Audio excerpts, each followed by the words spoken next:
all day. Tuesday, piss my time away. Wednesday, overfed and full.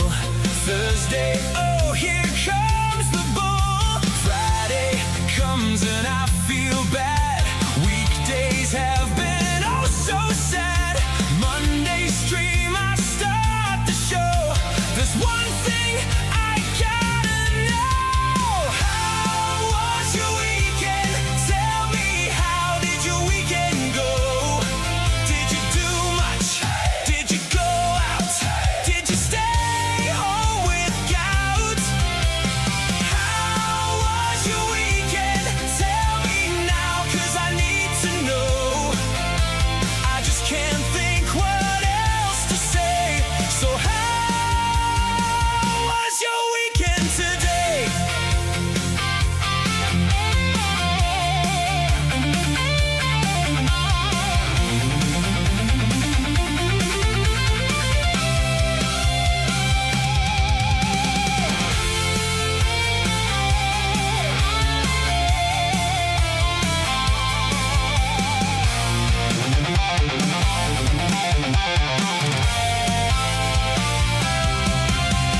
How was your weekend?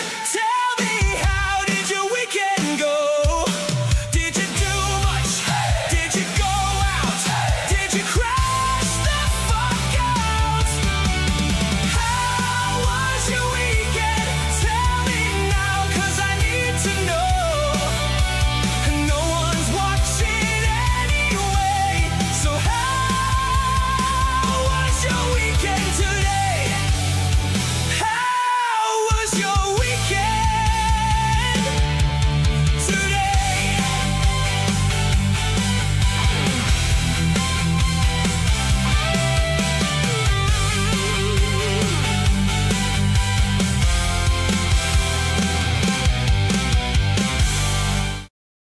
What's going on, ladies and gentlemen? Here, I'm gonna shrink this down just a little bit. Just a little bit. Still playing around with that new chat setting, trying to figure out what looks best and how it should basically show up here. But how are you all doing tonight? I hope you are having a wonderful time and are about to get all cozied up or whatever the fuck I need to say there, because we're about to have a fucking great show. Because if you can't really tell by the thumbnail, I'm about to be calling bearing here in just a little bit, so we could talk about this weird Spurg dude called the Realist Philosopher, who was just, holy shit, what the hell did I here, okay, I'm gonna show you this because Bearing tweeted this out. I'm gonna show you this. This is a real video from this dude, okay? This is a real video. I'm not even lying. This is something Bearing sent me just before everything was going on. He tweeted this out as well. So, this is the dude. Yeah, that's a thing. That's a thing. I don't even think I would do that. What the fuck am I already looking at here? What the hell? But we're gonna be talking about this nice little feller over here. Also, we are going to be covering the quartering. Don't worry, we got some quartering content to be going over today because the dude's the devil. And then we got some Deme updates. But real quick, let me call into a Bearing. And we will go from there. Let me make sure this should work. VC. Anyone knows how Jer's whole show is just ad reads, new article ad reads, amazing concepts for the guy. Well, he has a different show now. We'll talk about that a little bit later, but this should work. Yeah, you guys can hear that. Let's see, does he answer?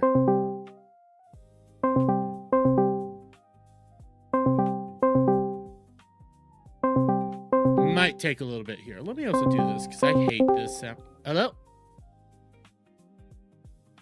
Can you hear me? I think you could hear me. You're quiet. Why are you so quiet? Yeah. There you go. I upped your audio. I think audience can hear you. How are you doing, sir? Hang on a sec. It might be my end. Just a sec. Okay. Oh, you sound better now. I'm good, man. Let me just. I'm doing one. Oh, okay, yeah, it was an issue on my end as well. I had you coming out. I had you coming through my fucking. Oh, hang on. Gee, this is going very well. Oh, right, I still right. have We're to... there. We're there, man. We're there. I had you coming through. I had you coming through my monitor, and I also had the stream open in the back, so I'm hearing my voice about 6,000 fucking times. How are you, man? I'm doing good. How about yourself? I'm trying to remember how to set up a fucking Fuji right now, so there's that. Set up a what? They're called Fujis. So they're essentially, if you look at the stream right now, you can see your little head there. If you speak and everything, it bounces up and down. There's a way for me. Oh, like a VTube type thing. Yeah, there's a way for me to somehow add this to you as well. Let me double check if I could do. Oh, yeah. God damn it. It's been so long since I've done this. You know what? You're the floating head right now. I made one up for you, but I haven't fiddled around with it in so long that you're just this right now.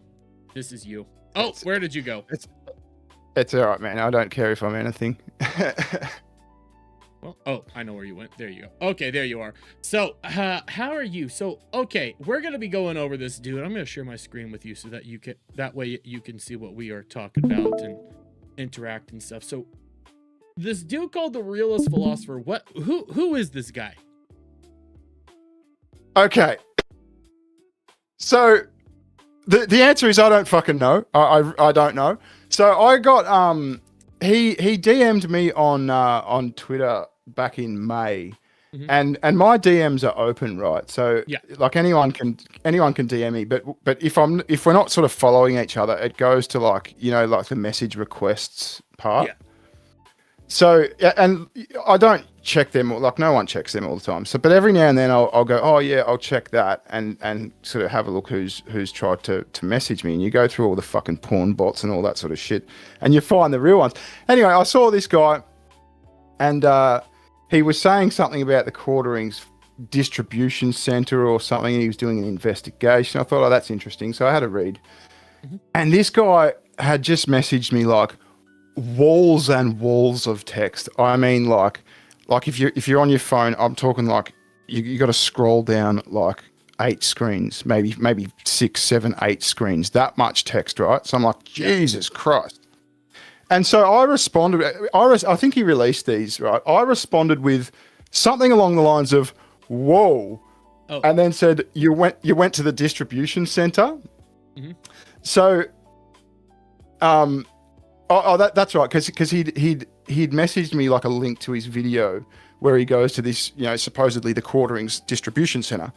And so I'm generally a polite sort of person. I mean, unless I'm going in on you, I'm usually very polite in my interactions, right? So I didn't want to ignore the guy because he's written all this stuff to me. He's put a lot of effort into it. The wall part was me saying, "Whoa, that's a wall of fucking text, man. That's schizophrenic," right? In a polite way.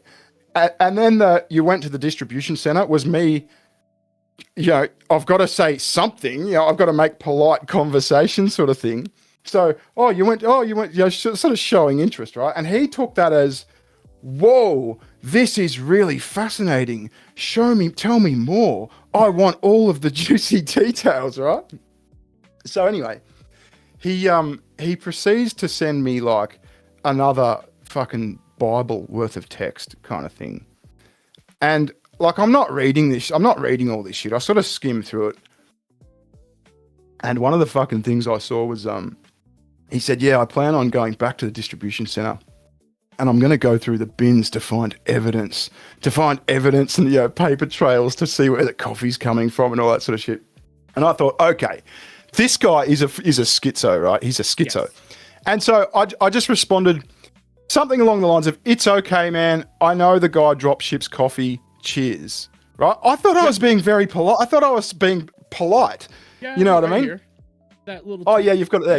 Yeah. Yeah. So yeah, it's okay, man. I know the guy drop ships coffee. Cheers. So I'm saying, yeah, no, look, I'm affirming what you're saying. You're right. I'm not disputing you. Cheers, thanks, sort of thing. And then, as you can see, he's just, ha, mate, you don't know how the world works, blah, blah, you're scum, fucking rah, rah, rah. And then, so he sends me this tirade, and then he blocks me from responding to him. Like he blocks. I didn't know you could do this, but apparently you can block people from messaging you, but not Wait, you blocked can? on Twitter. I didn't know. Yeah, well, it said it's my DM said you're blocked from replying to this guy, but I hadn't been blocked from his Twitter. I'm blocked from his Twitter now, but at the time I was just blocked from replying somehow. I don't know how that works. But anyway, so I thought, you know what, fuck this guy. I'm not just, you can't just go off at me like that and fucking not give me the opportunity to reply. And so I leaked that little part of the fucking DMs and just said, man, I mean, you know the rest. You're a bin diver. You're a psycho sort of thing. And he really doesn't like that. So where that's led to allegedly a live stream and then two separate videos on the situation where he's crashing. Yeah. Well, these videos are like segments from his live stream. So he did a live stream, and I happened to catch it the other day. It was like just before dinner time here. So it would have been like 4 a.m. or something like that in America. He's streaming from the fucking back rooms. Like, my God, look at that. This looks terrifying. I don't know what the hell this thing is here, and I feel like he's about to be stealing my soul. Yeah, no shit. And so I saw this thing pop up, and so I pop in, and he's talking all sorts of mad shit. And so I try to like chat sort of thing, and I'm banned from his chat. So he's just banned me from everywhere. And so I log into my second channel account, and I say, have me, just have me. Let's just talk about it. Have me on. And he's like, oh, you're not the real Barry. I said, I am. Go check the channel. Like, just go have a look. And then he's just fucking gone off on me. And yeah, it's just, he's an absolute spurg. But his thing is, his big thing is Bearing's a liar, because I never said that I was going to go to the Quartering's house and go through his bins. You know what I mean? Mm-hmm. But I never said the Quartering's house. I said, you're going to go through the Quartering's bins. I mean, here's this guy saying, I found the Quartering's distribution center. I'm going to go through the bins. Yep. So, yeah, okay, so you're going to go through the Quartering's bins. I mean, does that not, am I crazy? Does that not make sense to you? No, it makes sense to me. Technically, once you lay it out, he's doing the semantic bullshit where he's like, I didn't say house, I said distribution center. So it's different, but it's still his bins. It's still his trash cans. You're just trying to do this whole muddying the water bullshit. Yeah, and look, I mean, I think I mentioned in your chat the other day, I mean, I don't think that's the key issue here. Yes. I think the key issue is that you're diving through bins to look for evidence, and you're a schizophrenic. You know what I mean? That's the issue. The location of the bins isn't the relevant factor here. It's the fact that you want to dive through his bins to try to prove anything, which I said this when it came to even Ethan Ralph threatening to go to the Quartering to do a documentary and stuff. Don't touch the poo. You just don't touch the people and go in anywhere IRL with them, because then you have a chance of making them look like a victim. It's not a smart idea. Just point and laugh at them online. That's all you got to do. I don't get why people don't understand that. Yeah, and I've got no problem with, if people want to like look into the Quartering stuff, I mean that's fine. I think Luther Morgan does a great job. Yeah. But it's just, I mean, I just found that really fucking weird. You know, you're gonna go dumpster diving to find evidence. Like, that is fucking psycho behavior. You know what I mean? Like, fuck. Yeah. I mean, I'm trying to think. I feel like I've heard a story. No, there was. It's Comicsgate bullshit, but there was one guy who started stalking Rippa for a while, and I don't think he went through his trash, but he started going to like his warehouses and stuff, and that's just schizo behavior. There's some weird fucking guys in that comic book scene, isn't there? Yes, that's an understatement to say the least. But out of these two videos, which one would you actually like to go over? Because he has this first one, which is 56 fucking minutes long, which is just going over the DMs and I guess crashing out about you. Oh, it's up to you, man. It's I don't really mind. Omega spreads like, here. Let's just start this one. We don't have to do the full thing, but practically just hear what he has to say about you lying about him, apparently. Because I am curious here. I ain't gonna do that intro again. This is one crazy ass intro that I'm you're already sick of. I don't need to deal with it again. So I'm already 11 seconds in. You ready, dude? Yeah, man. Yeah. Okay. Hello, by the name of You Barry. can hear it, right? Just Barry. Yeah. Barry. Oh. Now, we don't know much about this guy, who he is or what he looks like. He's one of those face hiders. So, I'm not gonna leak anything. Your face is out there, right? Oh yeah, man. Yeah, I've done several videos with my face on cam, and it's very easy to find what I look like. I mean, but the bearing, like I started the bearing channel when I was in like commercial real estate. That's why it was faceless, and I kind of like the idea of being able to drop my kid off at school and not have some crazy motherfucker go, "Oh, you're a bigot" or something like that. I'm a pretty private person, so I'm not hiding it. I'm just not advertising it. You know what I mean? I mean, that's based. I don't have a problem with people who don't want to like show off their faces or anything. That's why I asked that beforehand. I mean, I like VTubers. I'm all fine with all that. But also this whole notion that nobody knows who you are. You're a pretty big channel. In comparison to this dude for sure, but you've been around the block a couple times. You have like connections to Sargon and stuff like that, correct? Yeah. He was like one of my first, fairly large connections kind of thing. I like Sargon. He's a guy who's been very, very consistent through his whole internet journey, I think. Okay, I just mainly laying that out there because already it's already him just trying to the basic. I'm trying here. I'm trying. I'm a little weirdo. Okay, I have a much larger person on the channel right now that I'm not used to having. So there's that. But let's. So you do fucking good work, man. I found your. You know how I found your channel was when all that shit happened with Jeremy and Tism and all that. Remember that day? Yeah. We were out for Mother's Day lunch. I booked this like 3-course, fancy lunch at this place out in the countryside. And that's when it all popped off. We were trying to eat our racks of lamb type thing, and it was all fucking la-di-da. And this is popping up, so I'm fucking madly tweeting in between bites and shit. And I couldn't sort of fully focus. And so then there's the drive home. And when we finally sort of got the kiddo to bed and we jumped into bed, that was like one of the first things that came up on my YouTube home was you fucking talking about it. And that was funny as fuck. We were pissing ourselves laughing. Like you're going spastic like, "Oh my God, the DMs drop." That was really, really funny. Hey, I try. I miss those days right now. I do miss the Miller times, but they'll come back eventually. It's inevitable. But give it 3 or 4 days, man.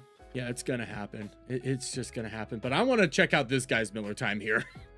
He wants to remain anonymous. That right there, to me, is a red flag.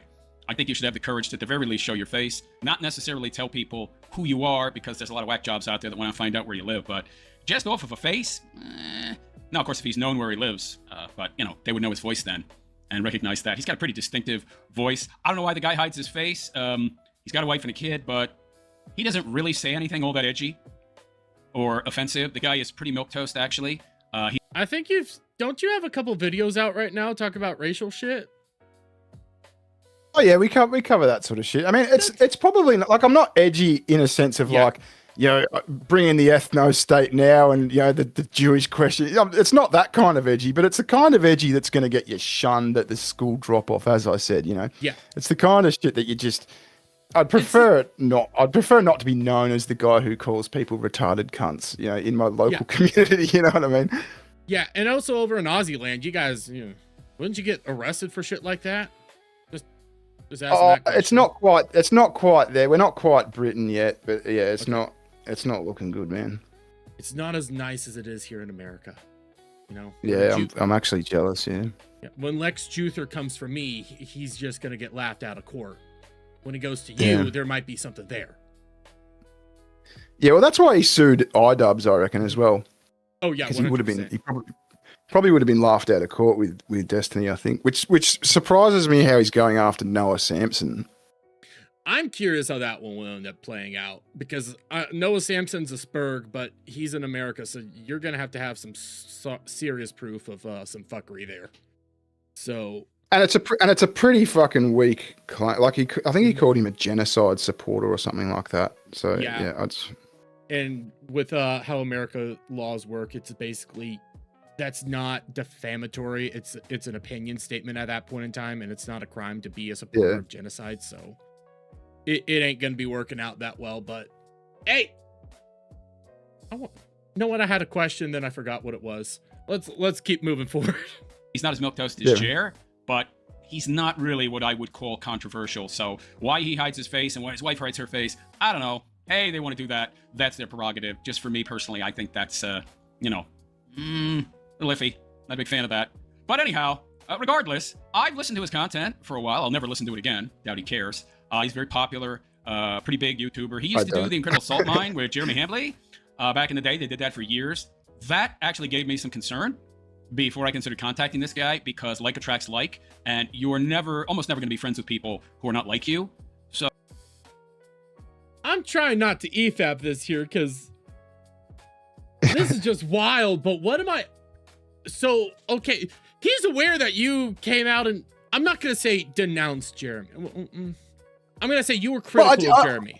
I'll say that. I kind of did, but it was in a what I like to think a tactful way. I said what needed to be said without totally trying to bury the guy. I gave him it like a friend would. Yeah, that's a very, very good way of putting it. Yeah. So, which is this whole thing, like attracts like. Just friends are gonna come out here and try to talk somebody down, and like that was all public. You saw it with the good Jer guy. He did D-Day Cobra. He did it publicly. Flash didn't really do it because they weren't really friends. So that was just funny.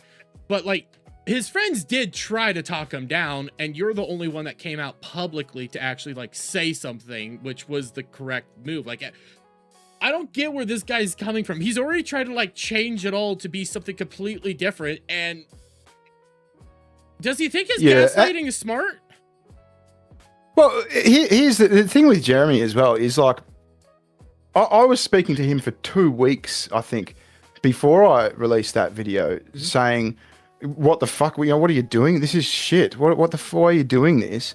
And I said to him, "Look, I'm going to address this. I have to address this because if this was anyone else, I'd be talking about this.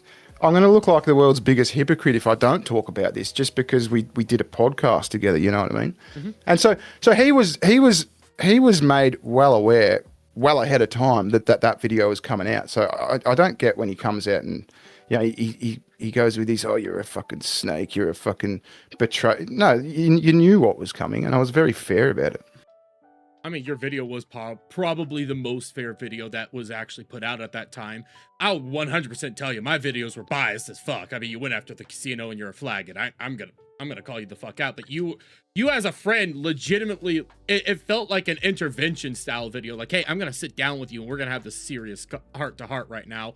And he just crashed out on you for no reason. It never made sense to me. And to be honest, when I was making that video, I was gonna go all out. I was gonna fucking go savage, and I sort of got to the end and I thought, fuck, just chill out a bit. And so that was sort of on the fly that I did that. I thought it was the best video that actually went out at the time. I'm not even gonna lie. I watched that a couple times. I think I even used it for one of my videos actually. So it helped out a lot. Because a guy like me can only say so much. You laying out like, hey, this whole friendly notion and shit like that actually helps out the claim that Jer's fucking up right now. I can only yell and call him a fat retard so many times, before somebody starts looking at me and go like, hey, I'm also a fat retard, so. Well, I suppose what I've got in the situation that other people might not is, because I know him, I can pretty easily say, look, the guy that I knew from 5 or 6 or 7 or 8 years ago would also think that you're a complete fag. You know what I mean? So you're sort of betraying yourself here. Well, that's also something that only an actual friend can tell the friend. That it's something that I could call him a fag and all this. Like D-Day Cobra, for example. He thought they were friends, but they only interacted a handful of times. He can only call him, a retarded fag so many times. But when you're a guy that's been with him around for like 10 plus years, and you sit down and you go like, dude, you're starting to act this way. What the fuck's going on? That has more weight than anything else. Yeah, I think so. And again, we're back onto the quartering because of this Spurg. Yeah. This Spurg. Not the quartering. He's a demonic bastard right now. Oh, what do I know about Jeremy Hambley? He's a big, giant, degenerate, in my opinion, scumbag, and a user and a major narcissist, and probably a psychopath, a term that many people don't really understand. Doesn't mean you're crazy or insane. It just means you lack a conscience. You can have psychopathic tendencies, and you can be full-blown psychopathic. It's also different from being psychotic, but I'm not going to get into the particulars of these things. What psychopathy means is that you just lack a conscience, and you don't really have real friends in the sense that most normies view it. You just see other people as a means to an end. They just have utility to you, and most psychopaths are very good at masking empathy and faking conscience and emotion, but really they don't have conscience and they don't have empathy.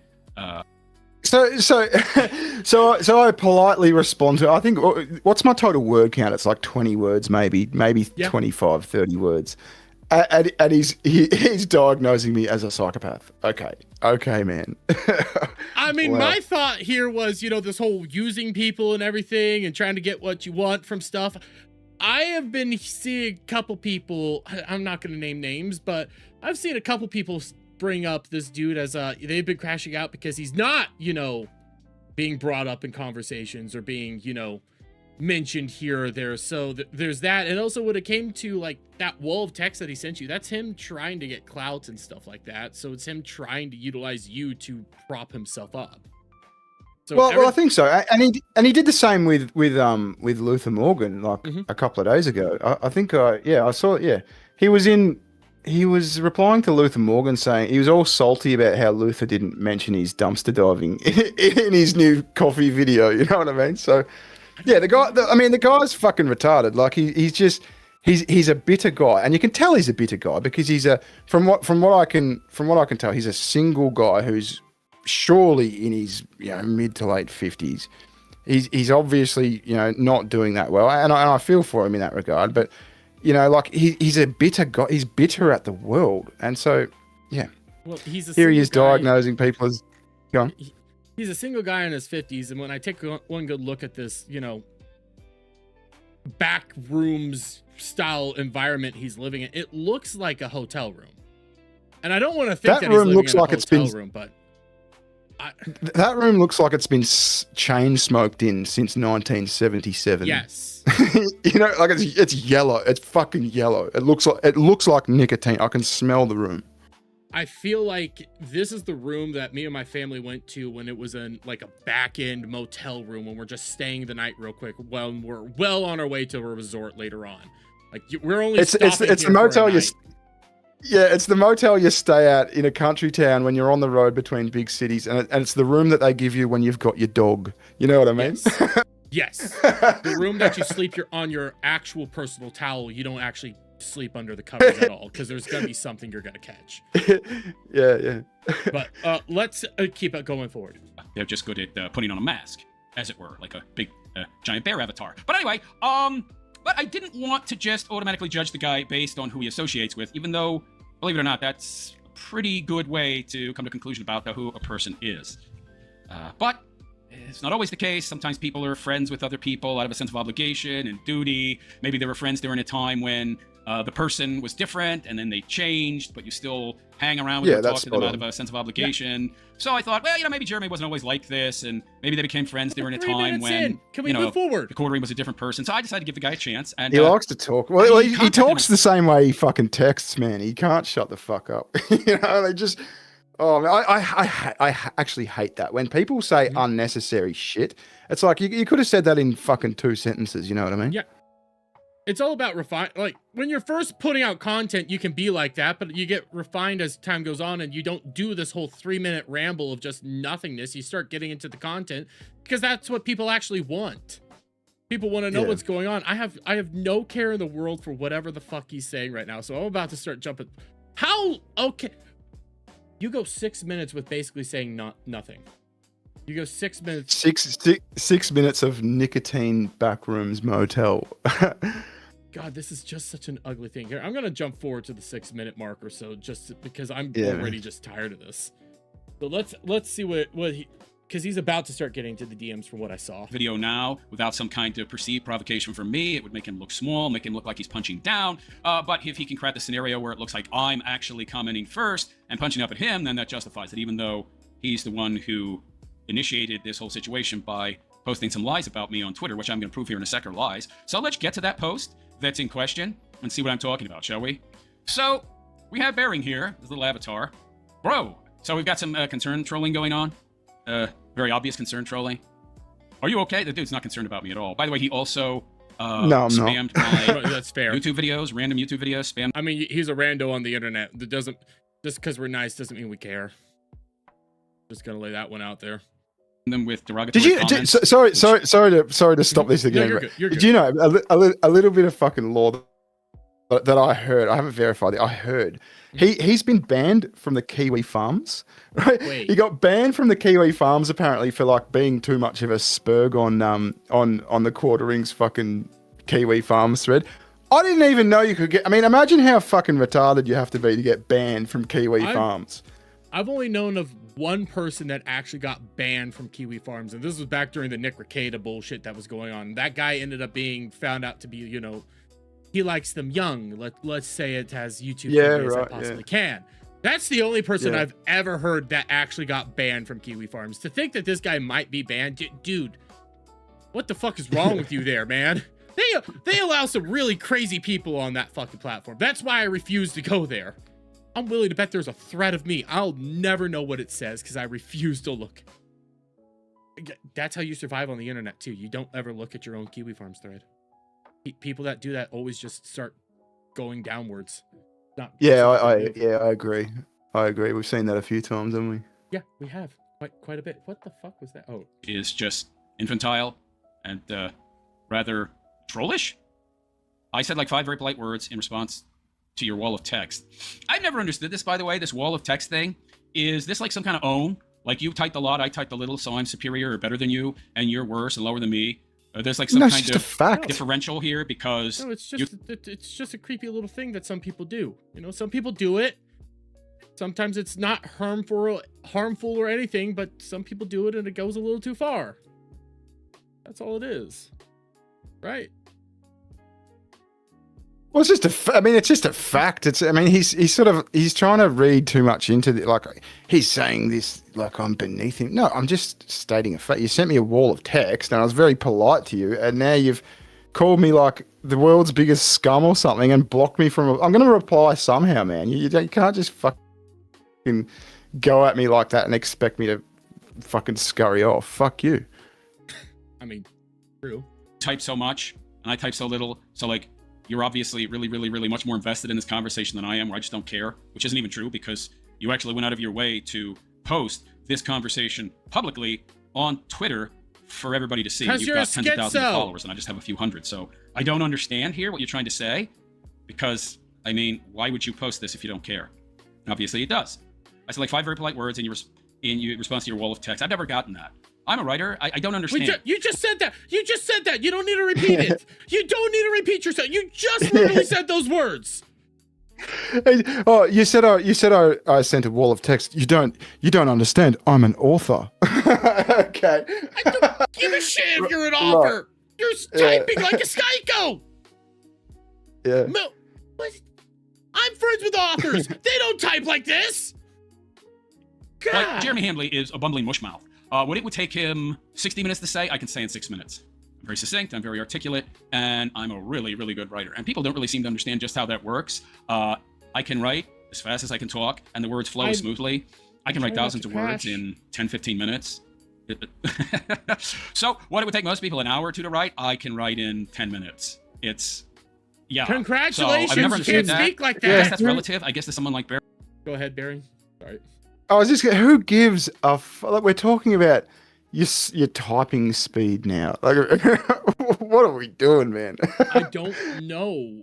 And I'm just like, we're 8 minutes in. Okay, you're talking about how you could do this all succinctly. This is a 56-minute video. If this is how long it's gonna be, this is retarded. I'm about to start jumping over to your DMs. I bet if I made this video that he's making right now, it would be about 7 minutes, I reckon. Probably 7 minutes. I would say probably 10 because of just how long this stuff was and going off of the whole, you know, the cog back and forth between Grok that you put out there. That was just brilliant. That one. Oh, you're probably right, actually. It probably would be 10 because I'd want the fucking AdSense. You're right. Yeah, not just the AdSense, but also just how many times you would make just fucking jokes because you wouldn't be able to hold off. Yeah. So there's that. I mean, I was about to say something stupid again, and I forgot what it was. God damn it! I'm my own worst enemy. Wait, I just remembered what it was. Why the fuck are you using goddamn light mode? Oh yeah, that's a crime, man. That bothers my eyes these days. I don't know why people still do it. I have friends that say it's white mode supremacy bullshit, and it's like, no, this is just psychotic right here. It hurts to look at for long periods of time. Everything needs to be dark mode. It's also more appealing to the eyes. I hate it. This seems like a wall of text that I sent him, which, by the way, wasn't actually this particular interaction that he's alluding to. And he goes on to say, will you explain how you plan on diving through the quarterings bins for evidence? That's a lie. And I'm going to show you that's a lie. And also, he didn't post where I said that, so I don't really understand why anybody just took his word for it. Does this guy have some kind of reputation for honesty, integrity that allows him to make claims that he can't prove? Yes. And now I'm scum and blocked from replying to your messages. Now, see, that's what he's upset about. Dude, you're not entitled to my time. I mean, I messaged you on May 10th. It took you over a month to respond. That's fine. I'm not entitled to your because time. you're in the fucking, you're in the junk folder, not the junk. You're in the requests folder. Yeah. And I was being polite. Like I could have just not responded. Like my request folder's fucking full of messages. But I thought, okay, well he's put some effort into writing to me. I better say something. You know, I didn't want to be rude. I check out my request folder like once a week. Sometimes there's genuine people there that are sending nice things that I'll be nice back to, and other times there's somebody telling me to, you know, go Minecraft myself. Yeah, it happens. Yeah, I get a few of them. I got one of those recently. It was a fun time. I love those. Those are some of my favorite ones. My time. If I don't see any point in talking to you further, I'm just going to block you. I don't want to talk to you anymore because I see what kind of person you are. And once I see what your true colors are, and if I don't like those colors, I just won't deal with you. It's really that simple. And that's my right. You're not entitled to my time. So in retaliation, you post this lie, and then you don't post evidence because you have no evidence, because what I actually said wasn't what you're saying I said. And if you'd have posted what I actually said, you wouldn't be able to make this claim, which is why you didn't post it. So that's dishonest and lacking in integrity. You said you were going to go through the quarterings bins. Even your second video that you put out there, you go like it's a lie. I said I was going to go through his fucking private properties bins. You still said it. Yeah, I mean, yeah. So if we're going to nitpick, he said he's going to go through the bins at the quarterings distribution center. So, yes. Okay. I mean, but like I said, I never said he was going to go to the quarterings private house and go through his bins. I said you're going to go through the quarterings bins. Now that's what he said he was going to go through the quarterings bins at his distribution. I mean, aren't they the quarterings bins? I don't see why we're nitpicking it. And like I said, this is a red fucking herring. You know what I mean? Like the location of the bins is what really matters here. No, it's psycho behavior. No matter where the bins are, man. That's my point here. Like I say at the bottom of this fucking tweet, that's some psycho shit. Calm down. Don't go through bins. Just don't. What are you thinking you're gonna find there? There could just be a bunch of fucking boxes of pizza shit. There could be all sorts of trash there. Are you really wanting to just start digging through a bunch of random shit? You don't know what you're gonna catch. You don't know what the fuck's there. What's the point? The important thing here is the longitude and latitude of the bin's location. God damn it. Fucking what a spurg. You don't get it, okay? There's coffee grounds that could be in there to cover up the usage of Coke. You don't know that. That's an Office reference if you get that. Oh, sorry. My response. So here we go. Okay, May I just 10th. jumped to the DMs. By the way, I didn't just... This is a fucking wall. Yeah. I have not even looked at these DMs yet. This is... Okay, you said you sent like two messages back? Yeah, right. So this is this is his first message to me, yeah, and then yeah, you'll see how far he goes, and it's just like, fuck me, man, this is like schizo, and so yeah, you'll see it. Message him out of the blue. As I said, I've actually spoken to his wife on numerous occasions in direct messages. She seemed pleasant enough. Didn't really respond a lot, but see that there, how it says this conversation is currently in read-only mode. That must be the thing where you block like responses or something. I have no idea how you do that. Yeah, I didn't know that was a thing. I thought, I mean, I just thought you can block people, you know, just normally, but I didn't know you could specifically do it to conversations. I mean, if that's true, I could block so many people DMing me from now on. Oh my god, it would be amazing. All jokes aside, no, like, I thought he was gonna be soft blocking you. The fact that this is an actual thing that you could do is just... Hey, the more I always find out new shit on fucking X every single day. Elon might be breaking it sometimes, but sometimes he has in unique little features. That we've had a handful of conversations. Seemed okay. Wait, has he actually talked to your wife? Do you know that? Yeah, I asked her about that because I was watching part of this the other night, and he said that. I said, "Have you spoken to this motherfucker?" He said, "He reckons he speaks to you," and she just goes, "I speak to like 1 million people. I don't fucking know." I said, "Yeah, fair enough." That is fair. So, I mean, she's the same as me. She's polite. You know, if someone messages her and, you know, it's not just spam or something, she's polite. She doesn't want to be rude, you know what I mean? Unless she's going in on someone. She doesn't want to be rude, so she'll have she'll send a polite response, you know? Oh, nice. Oh, happy day. Oh, I hope everything's good for you. It's not like an in-depth, thoughtful conversation you're having. It's not personal. It's the internet, dude. Don't take it so real. Like an okay lady. I don't really know anything about her, but I mean, she's married to this guy. Like attracts like, but anyway, just posted a video about that. Now, the reason I messaged him is because he posted his video about the quartering. And when he says he didn't actually want information, if he gets some juicy intel that would make for a good video, I guarantee he'd post it. He's not above anything. He's already responded. No, I would. No, I posted one video about the quartering. I'm not that interested in doing more. I mean, I'm not saying I wouldn't do it. If there's a good reason to do it, I'd do it. But yeah, I'm not that. I've got other shit to talk about. Yeah. And here's the other thing, right? I don't really give a fuck if his coffee is drop shipped. Fucking bombshell. I don't really fucking care. I understand what the issue is. The issue is that he says it's not drop shipped, and people reckon it is. And that's a fair grievance to have, right? So I understand why people are looking into it. That's a fair issue. But if he just said, yeah, the coffee's drop shipped or white labeled, I don't fucking care. Sell your drop shipped coffee. That's cool. I don't care. People drop ship stuff all the time, like Teespring and fucking half the shit on the internet's drop shipped. Yep. There's nothing inherently wrong with drop shipping. The problem is that he appears to be lying about it, and that's what people are interested in. People just care about the line. So my point is, I couldn't give a fuck what juicy information he gives me about the quartering's drop shipping. I don't fucking care. I don't care if he's drop shipping coffee. I'm willing to bet you money that you know more about information on the quartering than this guy does. I'm willing to throw that out there. Just. Is that true? Oh, no doubt. No, yeah, no doubt. But I mean, on the same page, it's not like we weren't DMing every day. I mean, we did a podcast together. I know. So we were never besties, but yeah, I mean, yeah, I would know more than this guy. I'm mainly just pointing that out because, like, I'm not. It doesn't mean that you're besties and you're DMing every day. Like I run a show every Friday with a couple of guys. We DM maybe twice a week. That's about it, and that's just to plan out the show. Guys do that all the time. It was similar. Yeah, it was similar with quartering. Guys do that all the time, but that still means I still know more about them than other people do, and you know more about quartering than most of us here. I'm not going to be going over to you, go like, hey, what's his favorite? What's some juicy details about that? Because it's not that important. I care about this. I don't want to be prying you for this information. I forget how. Yeah, I'm not sending you all the fucking swinger party pictures, man. That's a joke, by the way. That's a joke.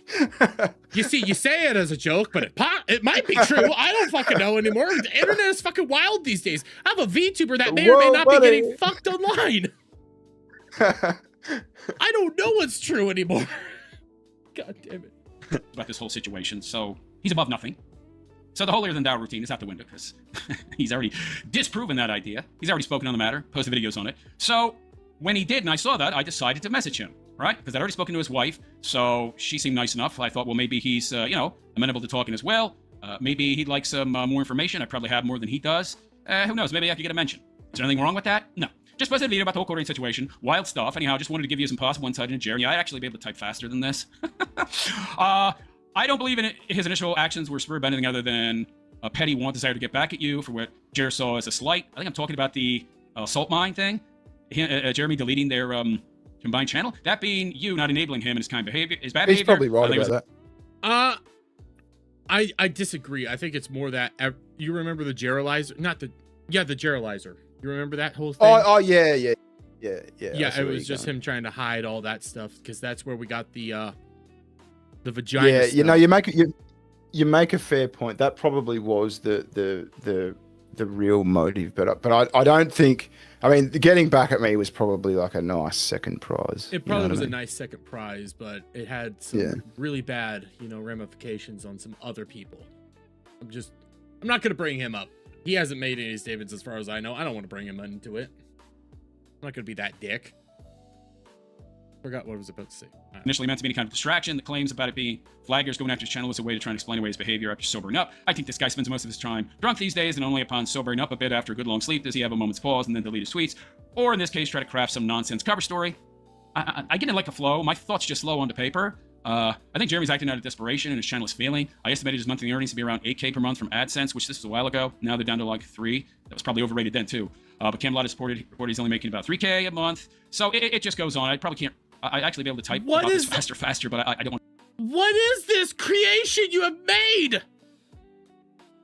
I have this fucking unintentional ability to draw lolcows out of their natural habitats. I don't know why. I don't try to. I mean, sometimes I try to do it, but they're drawn to me like moths to a fucking flame. I don't know why. It just always happens. I don't get how people have this capability. One, I don't get how people have the capability to just start. This is all from the same day. Is this all from May 10th? It has to be. This is all from fucking May 10th, and you're just sending mountains of stuff that you have not responded to yet. Once you send maybe one or two, you stop, but this is just ongoing. And the thing is, it's all shit that's like, this is all just stuff that people have said on stream. Like, did you hear that Camelot said this? Did you hear that Kino Casino said this? Fucking yes, yeah. We've heard all the shit. I mean, I don't need you to fucking type it out. We already know the information, and again, if people that are already talking about it know all this stuff, I don't need it regurgitated to me again. But even then, but even, like that's a bit spurgy. But even like that doesn't insult me that he's done that. I'm not going to be mad at you for doing that, but it's kind of like pointless. It's irrelevant kind of thing. Yeah. I'm just thinking it's a little bit spurgy, and it's like, okay, I might read it or I might not. I don't know. But then I'm more just look at this like, I can't believe somebody actually sent this many messages and didn't get a response and just kept sending messages. That's what I'm looking at. What's your opinion on this? What do you think would have been weirder if he sent all these messages in one sitting, in one day, or he sent like a paragraph and then 3 days later sent another paragraph and then 3 days later? Which one's weirder? Oh, Lord. Fuck, that's actually hard. I'm going to go with all in one setting. And just because that means you're dedicated to this and you're focusing on this. Throughout a period of time, you know what? It's a little weird, but who knows? Maybe you're just trying to get that notification back up there, and it isn't that big of a deal. But all at once like this, that means you really want to get some information to me, and it might just be nothing burgers. That's how I view it. And that's why I was polite. That's why I was polite, because he put effort into this. You know, he put effort into these messages, and I thought, I don't want to be a dick. And so I said, oh, you went to his distribution center, you know, showing interest and all that. And then in the end, after the dumpster diving thing, saying, oh, no, it's all good, man. I know what you're saying. You know, I know, I'm confirming, you know, you're not crazy. You know, I was being polite is what I sort of don't get out of all this. Yeah. I just started going forward and I just saw it takes 30 minutes. Man. It takes all in total, it takes 30 minutes for him to get to your first response. I'm gonna jump to the 30 minute skip to my first response. Let's see him psychoanalyze my response, my simple, polite response. Let's see how he reads it. Okay, right about here. Simple mention if you do. My channel is Bashing Philosophy. I go by the realist philosopher. Thanks for your time. I said I can also send you the addresses of the machine shop and NPCs. Oh, that's the second response. There's two responses. There's two. It's okay, man. Yeah. Dropship copy. Okay, so then where's your? Oh, right up here. Okay, let's. Yeah, there it is. Yeah. I'm trying to get. I think Friday, June 12th. Let me double check right back. Right next door, so someone accidentally hit the 2 instead of the 1. Oh, and making labels. Simple clerical error. I think we're here. Yeah. Anyway, now please don't. Now this is where I decided to trust the guy. I wanted to let him. Okay, so no, this is not. This is after your first response. So where the? Oh, right up here. I see it now. I see it now. Surprise and genuine curiosity. This response seems a far cry from his disinterested shtick in the tweet we just read, right? So No. Okay, I want to go through this whole cycle. And how long did he stay on this fucking tweet or this DM? Now, why say that? Like he's really shocked or surprised or something. Why would he say that? If he's not interested in what I have to say or any of the information, why is it whoa? Sorry, I missed your message. Why is he sorry I missed my message if he doesn't care about what I have to say? Oh, so he's saying, why would you say whoa? Why would you say whoa? He's obviously really interested in this juicy information I got from the fucking dumpster diving. That's what he's psychoanalyzing, right? In reality, it was me saying, whoa, that's a wall of text, man. You know what I mean? He's just completely misinterpreted the wall. You know? You responded on June 12th. He sent a message to you on June 10th. He was sending walls of messages to you for a month straight because this started on May the 10th. I never thought about that.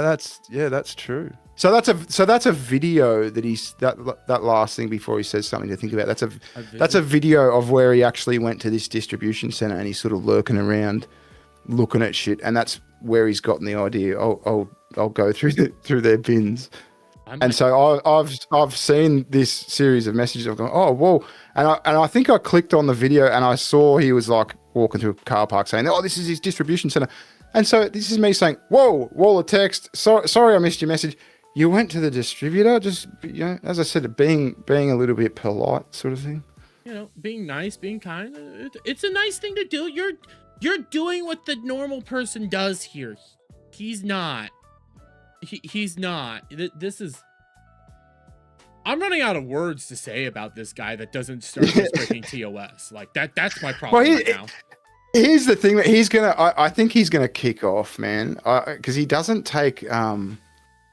He doesn't seem to take conflict very well. So I think what's gonna, because you know the YouTuber Omegon, he did a video and he tried to go in on Omegon.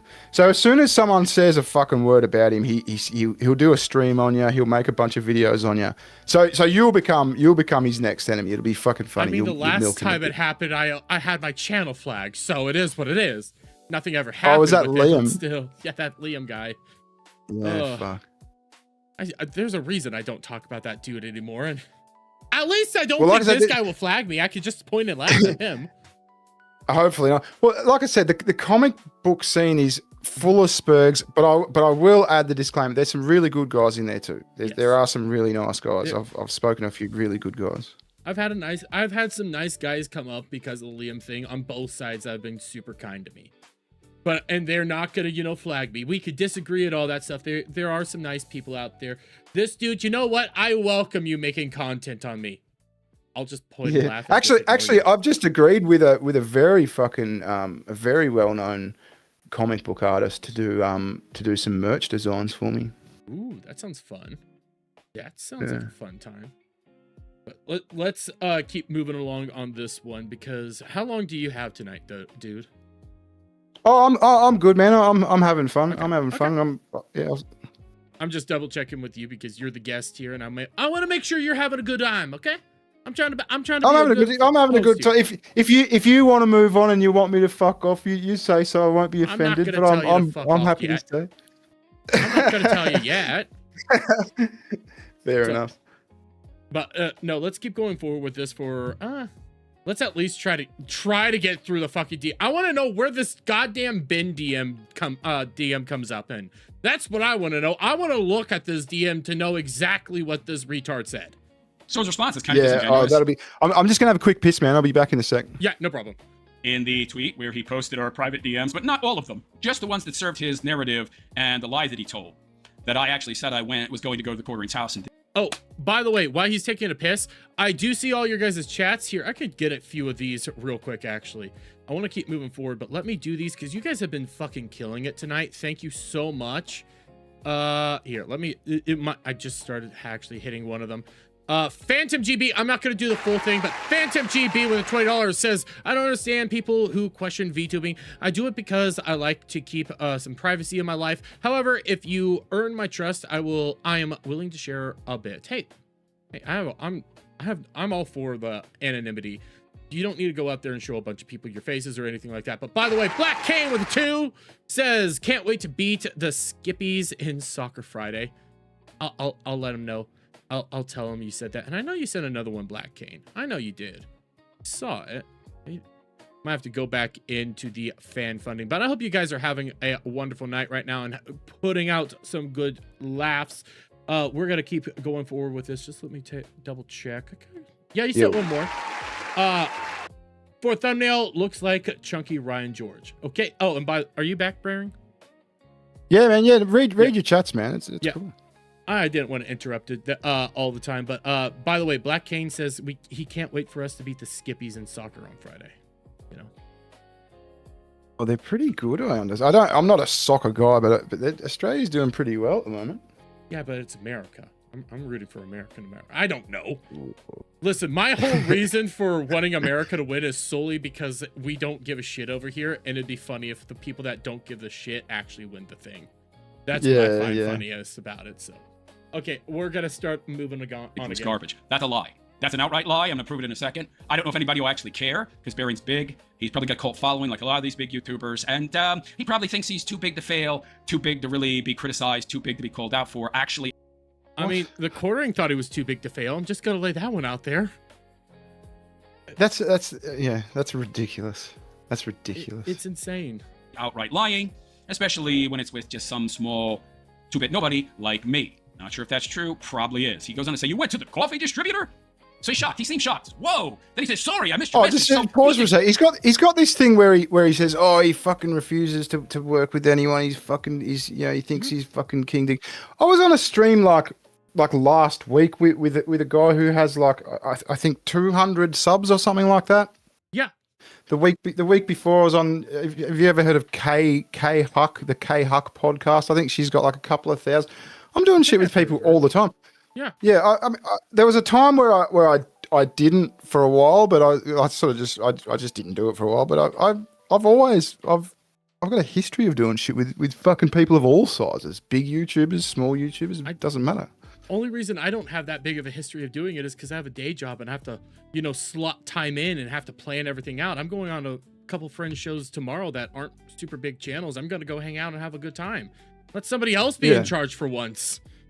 You run so many streams that eventually you want somebody else to actually be maintaining the stream so you could sit back and just joke around. So you reached out to me. I'm a little dude compared to you. I'm smaller than this dude, and you reached out to me to do some content. Yeah, well, because I like your content. I think you're funny, and so I thought this would be fun. I mean, I'm having fun so far.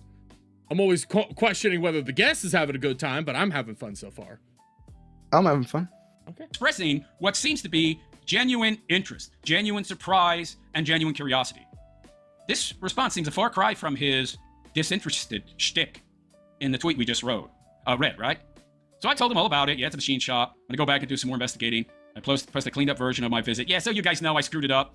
I've never done any on-the-ground reporting before, so I never used my cell phone to record and then transfer that recording to my computer and then edit this video and combine it with video that I've captured with my webcam, so I didn't know it would stretch the image out and distort it. So I did a cleaned up version that I posted as a standalone video because some people complain. Why do we need to fucking know this? We don't. I just want to know. You see my editing software and the fucking aspect ratio. Who gives a fuck? Just show us. My God. Just put it out there. Sometimes the aspect ratio is gonna be weird. It happens. Sometimes the editing fucks up a little bit. It's not the end of the world. Just move the fuck on. Here, I'm jumping forward. I'm tired. Where is this goddamn Ben conversation? Again, I'm a writer, so it's actually just. You're a writer. We've been here for 19 minutes and nothing. Because it's not easier for me to write than to speak. So, if I had to guess, and I'm just guessing, all this might take me 5 minutes to write, by the way. I'm not kidding.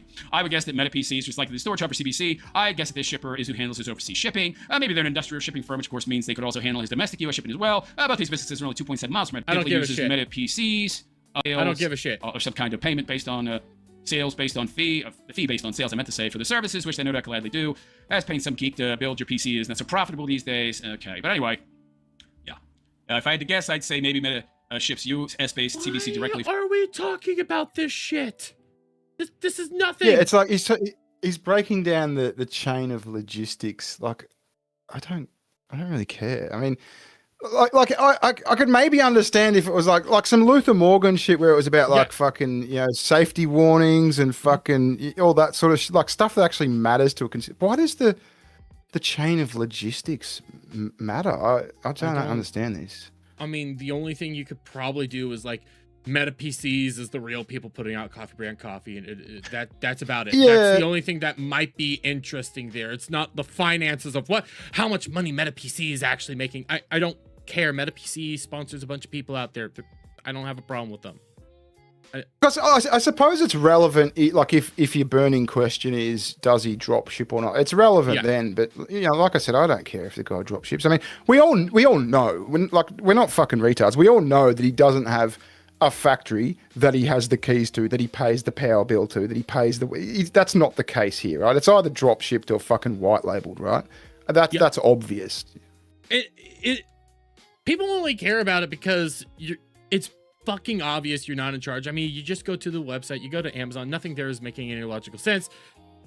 But we could just move on from that. Okay, we could start moving on from that to other stuff as well. Leave this to like the really serious people like Luther Morgan, Misty Mochi. I think Don Flurgandy does some really good work. I gave Don Flurgandy access to the Coffee Brand Coffee affiliate Discord channel that I used to be in. So like, oh yeah, they're doing like the really on the ground stuff, which is fine. You could do that too. You could try to do that too, but it takes time and effort. And I don't have the bandwidth to care. That's my thing. I just don't have the bandwidth. I'm just gonna keep laughing at it. That's about it. Well, and the thing about Luther Morgan and that, so I forget the name. What was the chick was Misty Mochi? Yeah, Misty Mochi. Yeah, the thing about those kinds of people is they get to the fucking point. Like they're very concise. You know what I mean? So they might have a video that goes for 20 minutes, but that 20 minutes is full of stuff that keeps you interested, and it's new information and it's relevant, and it's not just repeating the same shit 40 times. I watched Misty Mochi's video recently about like the Kona coffee and like the information on that. I'm sitting there, I'm listening to it because I'm blue collar, so I throw earbud in, I put my phone on, and I just start going, listening to it, and the next thing I know, the video's done. It's like I learned so much from this thing, and it felt like just seconds went by. And I did the same thing with Luther Morgan. They have a way of informing you about interesting topics that I'm, curious about. I don't have that capability. I'm just gonna point and laugh at the people.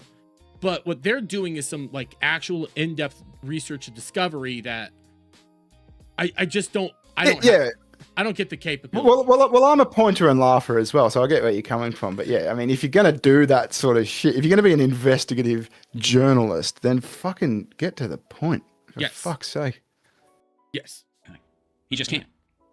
Okay, yeah, I was just started going forward because I'm trying to figure out where the fuck the Bing conversation comes up. I don't see it. Desperate to come booze. Because it's right there clear as day. Hang on, I should... Wait, I can just send it to you if you want. Oh, yeah, here. Why don't you do that? Because I actually want to just look at it. I'm curious what he says. Yeah, that's probably easier. Just give me a sec. Yeah, no problem. Where are we? Just... Okay.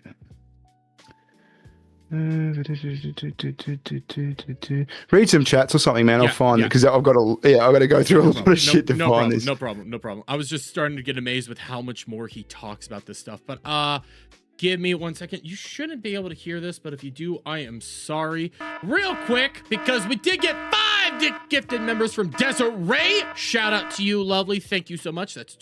That is always appreciated, and I'm so happy that you guys are having a great time in chat. You guys are fucking killing it tonight. We also got, actually, no, it's again, we got Pedro. Yeah, Pedro. Fuck YouTube. They do some stupid stuff. I can barely read your whole entire name. But Pedro for a $10 says, thank you for bearing for trying to steer Jer in the right direction. Sad he didn't listen to your genuine concern and dismissed you as a hater. Yeah, that is sad. Even when like, here, I know you're searching for your that DM, but Jerry even inserted himself into this drama and ended up saying that you're the one that called him scum when that wasn't even the case. Which that's just I saw that, and he DM'd me that day. He DM'd me that day saying, "Yeah, I wish it could have worked out different and shit." He gets a bit emotional sometimes, and he DMs me, but he said something about like, "Oh, all he'll find is cat litter in my bins," and I actually said to him, "Oh, look, to be fair, I think he was talking about your distribution center, not your house." And I said, oh, and also I think he was calling me scum. I wasn't calling. Yes. Yeah, I wasn't calling you scum. And so I think that's why I think that's why Jeremy deleted that tweet, because he realized he got it wrong. Yeah, I think that's a fair representation. Because here we go. Oh, here. While you get that real quick, because we do have a member message again from Lex Ludendi. It's been so long since I've seen you here. Member for 20 months. Dude, 4 more months and that's been 2 years. What are you doing with your life? Why are you a member for me for that long? Jesus Christ. But he says, it's been 20 months, Dermy won't let me out of the basement. I don't remember what sunlight feels like. Shh. I don't have a basement. I have a cellar. So, okay, you sent it to me here. I'm going to open it up real quick. Open media link. There we go. Okay, so I have it on screen. So it says, now please don't tell anyone this or mention it in video, though you are free to use any of my content on the subject in a video, but don't mention my future plans. Okay, I'm not going to crash out again on this fucking shit. Which are to go back and maybe do some dumpster diving. I'll specifically be looking for evidence of shipments from Milk Creek Roasters, which is the company that supplied Player One coffee, okay, with the drop shipped coffee before switching branding to CPC coffee. There'd be no reason for MetaPC to be receiving anything from Milk Creek after all these years, so this would go a long way to proving that Meta is receiving, storing, and acting as the main shipping hub for coffee. Wait, this is even more crazy than I thought. Well, see, my reading of that is he's saying, I've cracked the case. I've found the Quarterings distribution center, and I plan to go dumpster dive. So I think when I said you plan to go through the Quarterings bins, I don't see that as totally. I mean, maybe I could have been more specific and said the Quarterings distribution centers dumpsters or something, but like I don't think that's an unfair assessment.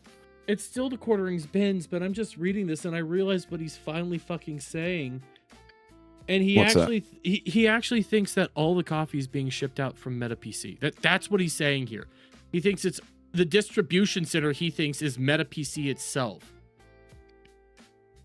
That's all he's saying here, which is why would you think MetaPC is the distribution center? Nobody knows where the distribution center is. We just know that Player One coffee might be linked. We don't know for sure. But even when it came to Player One coffee, they weren't being shipped out of MetaPC. They had their own little shipment area down the road. People already looked into this. Why do you think it's at MetaPC? What the fuck are you even talking about, you dumb shit? Wait, why would a PC place be shipping coffee? I mean, look, maybe they are. I wouldn't have a fucking clue. My eyes sort of glaze over when I read. Like I don't give a fuck. Yeah, he drop ships. Thus my fucking response to him. Yeah, we know he drop ships coffee. Yes. Yeah, thanks. You know. This gets into like the deep lore crazy stuff that nobody knows if it's true or not. But yes, MetaPC once put out Player One coffee, which just disappeared. So the theory is basically that it was drop shipped there. Jared picked it up thinking it was a turnkey operation, and that it's not. So it's being distributed out of another facility that's not fucking MetaPC's. Why would they fucking be Why would they be roasting and distributing the shit straight from their PC place? They build PCs there. That's it. What gets me is, I mean, he should. I mean, he's got like a fucking million people making videos on this mystery. Yes. Why doesn't he just disclose everything? You know, just say, yeah, this is how it's set up. This is, you know, it's white label. This is what I do. This is where just disclose it all. Who fucking cares? Well, the reason why he's doing this is because, and I don't know how people have been pointing this out. I think I pointed this out. I know Kino's putting it out, and a lot of people are. It's because he wants this air of like success. He wants you to think that he's actually being successful, that he's running a business, that he's succeeding in life, and he wants to look, he wants to look the part. It's kind of what DSP does. It's better to look successful than actually be successful, and that's something that Jer is really deep in right now. You think it's vanity? Yes, 100%. 100%. He just can't accept. He needs to get he can't accept the humility of it ain't that doing that great. You know, he just can't come out here and say that, because then I don't know if it's him admitting to the haters that you failed and stuff and all this. Well, that's long since gone. You could just say that, hey, it's not working so well. You could have said that. There's nobody stopping you. You could say things aren't great. It's awful. I need to pack it up. Bad decision. Bad error in life. Moving on. We'll figure something better out. People do that all the time. You just own up to your mistakes. But the fact that you don't own up to your mistake is why people start getting really frustrated. Well, if we're going to be armchair psychologists, I suppose it does fit. You know, like you go back to when he sent those messages to Josh Moon, and it was all, you know, I'm a big dick. Don't you know what I could do? I have all this power. It sort of screams, you know, I'm a big important bloke. You know what I mean? I was saying this to someone the other day, right? You know what fucking annoys me, and I've probably said this to Jeremy in the past. You know what really fucking annoys me, right? Is when YouTubers and shit get to a point where they think they're beyond a fucking YouTuber. At the end of the day, you're a motherfucker with a microphone in your spare bedroom talking shit. You know what I mean? And that's all you are. You might have a lot of fucking subscribers, you might get a lot of views, whatever, but that's all you are. It's when people turn into this, like, I'm a conglomerate now. I'm a you hear people say media corporation, you know? You're not. Yes. You're a motherfucker with a microphone, just like the rest of us.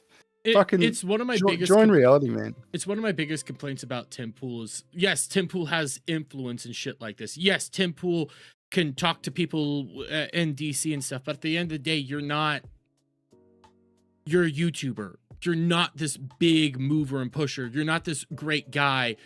You're a YouTuber. It's okay to just go out there and say you're a YouTuber, and when you act bigger than you actually are, it gets really fucking annoying. Anybody that does that always comes off as a fucking freak to me. That's why Asmongold is more relatable instead of a Hassan out there. Hassan, yeah, I agree. Tries to act something completely different when Asmongold's just like, yeah, I'm a loser living in an attic. Did you see that? Yeah, no, I completely agree. Asmongold is very, very authentic. Yeah. Did you see that fucking interview? I think it was his podcast. He had like Caleb Hammer on, and yes. Caleb was sort of poking at him about his income, and he goes, I think he said, I paid like $4 million in taxes last year. Jesus fucking Christ. You want to know how I saw that? I saw that watching a Jeremy video. And and then Jeremy goes like, no, you should just buy this, you know? I agree with Asmongold. Streamers that show off all their wealth and vanity and stuff like that, that's cringe. But doesn't he do that? Yes. Yes. Yeah. So that's why I remember that I do. Not to make this a quartering segment with you right now, but it's one of those things, like, you see these content creators that do start raking in the dough. They start making oodles amounts of money, and then they just want to show it off, not realizing that it starts changing you. It starts making you look different and less, I've already said relatable, but less relatable. If I became super uber successful overnight, I'd still have my day job. I'd probably get maybe a couple nice statues or figurines, get a nice place, something like that, but I'm not gonna change who I am. I'm still gonna wear the same, you know, shitty t-shirts that are like $5 from Walmart, because why do I need to look super fancy all the time? I just want to look Well, like like I said, myself and have fun. it's that sort of media corporation syndrome when you start calling yourself like a media company or something like that, you know. And it's kind of it's why like I do all my own edit. Like I'm a one man or two with tits, but everything's done in a spare fucking room. I do it all myself because I don't want to have staff and fucking people that because it's getting very media. I'm not having a dig at people who do that, but I prefer to keep it a one man operation because that's kind of the spirit of YouTube. Like if people wanted to look at some big fucking glossy production, they go watch Fox News. We don't necessarily want Fox News. We want YouTube if we're going to go to YouTube. You know what I mean? Yeah, I mean like. If I had an editor, the only reason that would help me is because, again, I have like a full-time day job. I stream for I don't know how long, and it would help to just have somebody to be able to clip, boom. But at the same time, I don't want to be in charge of somebody to do the clip, boom. I want to do that all myself because maybe I want to re-record something. Maybe something comes into my head that I want to put in there. I can't tell somebody to do what's in my head.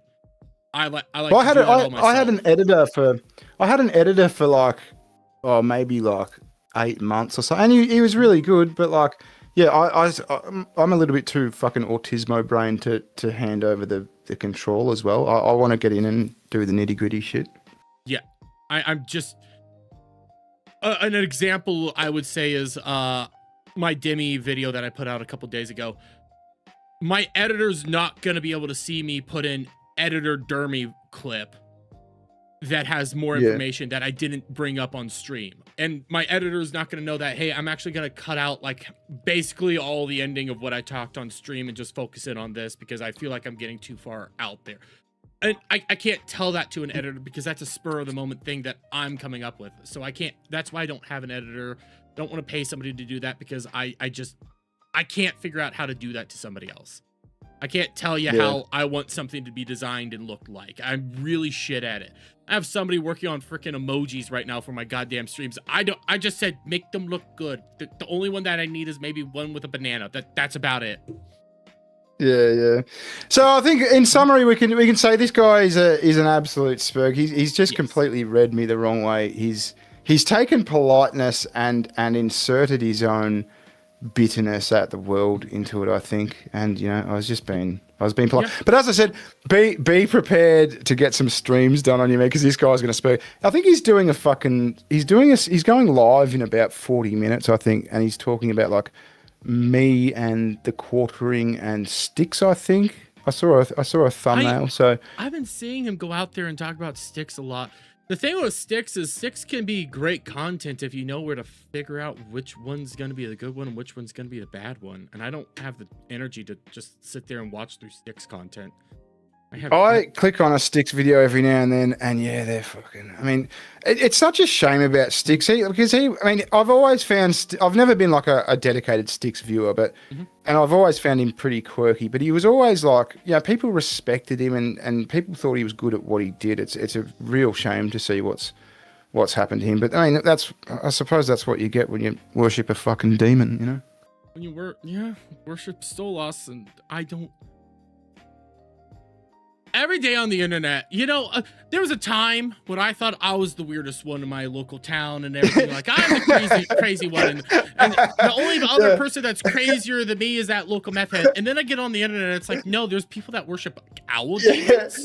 Well, that's the beauty of this shit. I mean, we're so fucking lucky. We get to fucking jump on here and laugh at people who fucking worship owl demons and, just fucking send walls of text, Bergie text from Crackden Nicotine Motel. It's a really fun time. You got to admit. I like to talk about, some of the things I do at work because I work, again, blue collar. A lot of these guys are just down to earth, normal individuals.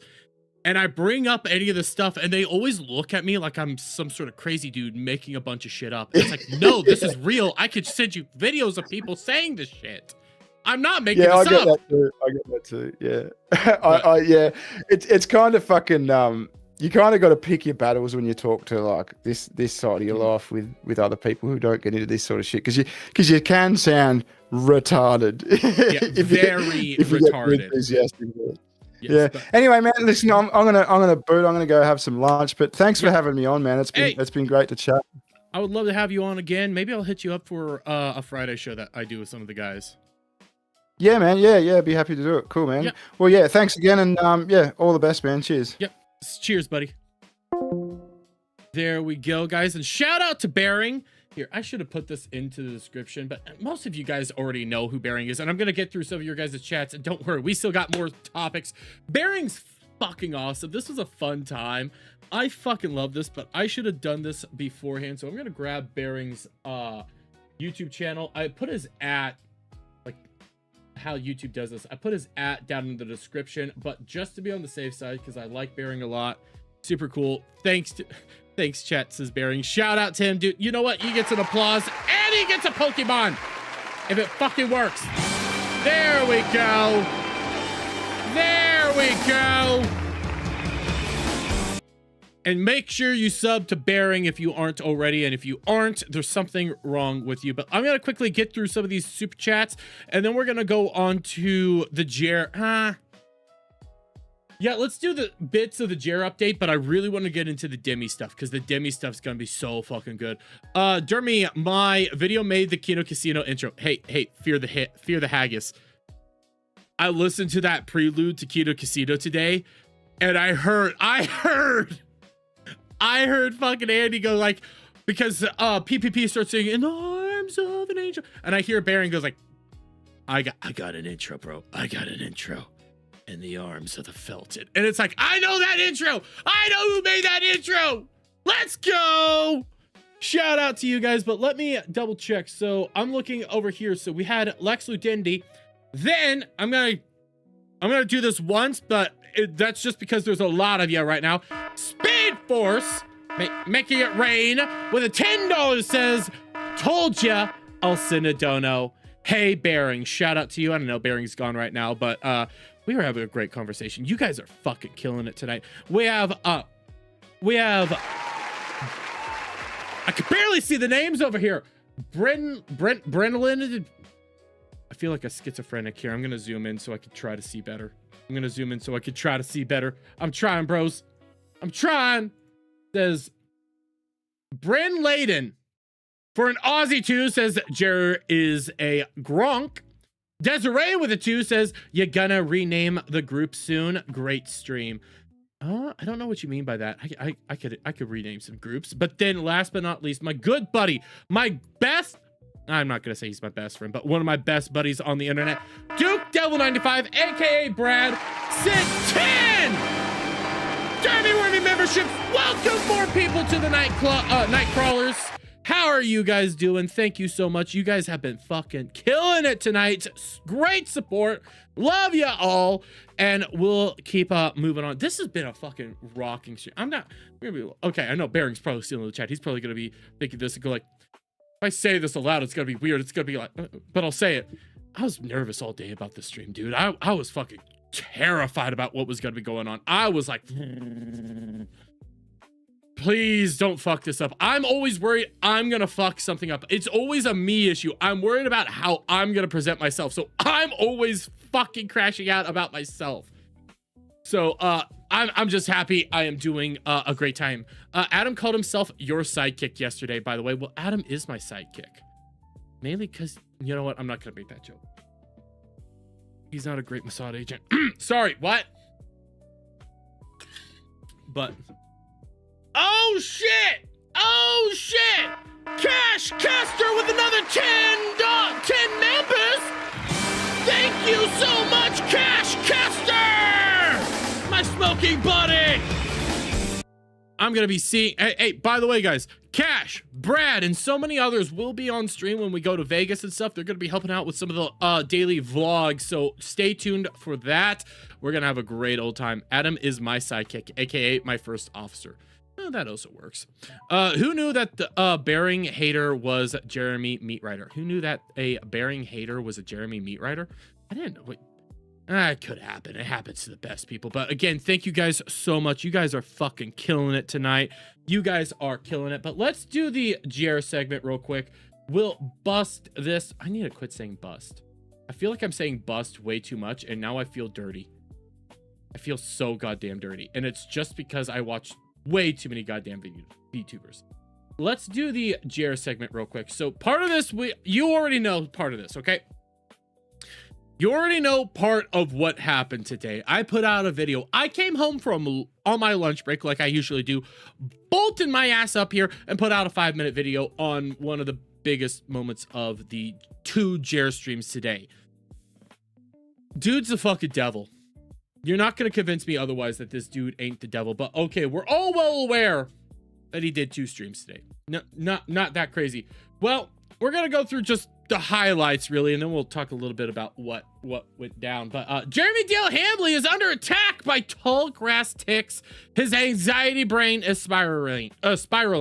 So the way we started today's stream is talking about how he got bit by something. I don't know what.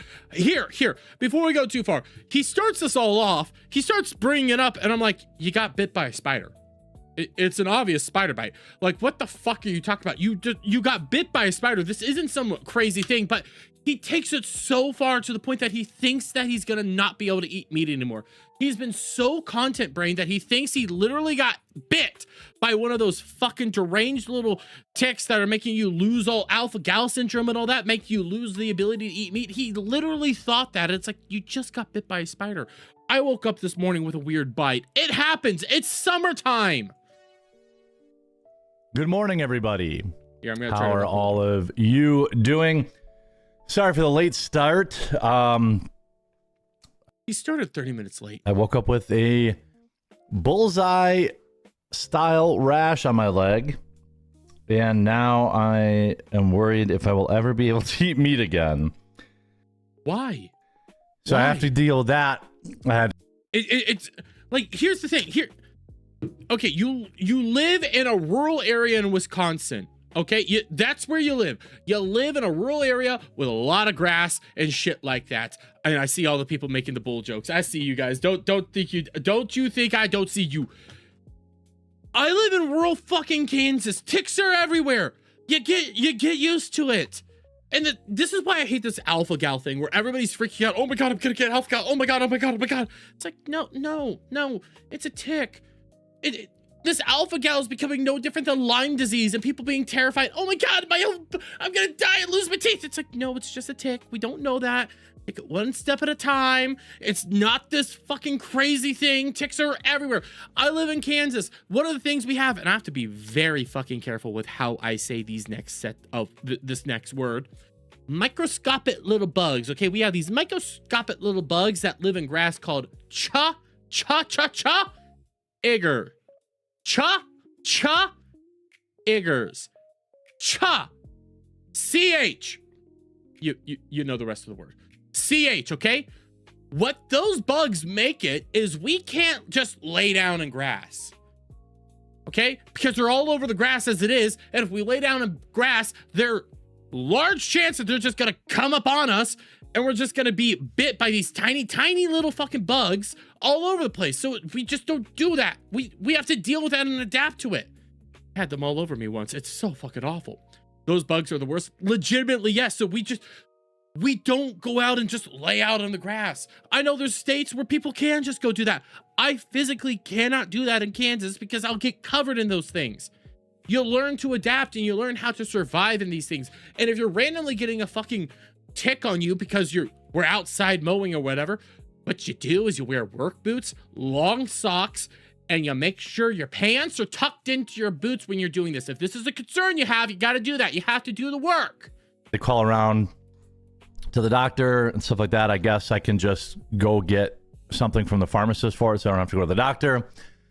So here's what's going to happen. I'm going to cover this travesty in the UK and the United States, quite frankly. Then I'm going to go to the pharmacy, get some tick bite medicine, and hope I can eat meat again. And hope it's not anything too serious. Phil McCracken says he has guineas that eat ticks and bugs. Ooh, that's actually a smart idea. We had guineas out here once, but they're just too hard to maintain. There's a creature that we can have out here, like what was it? Was it possums? Possums help out with ticks and bugs, I believe.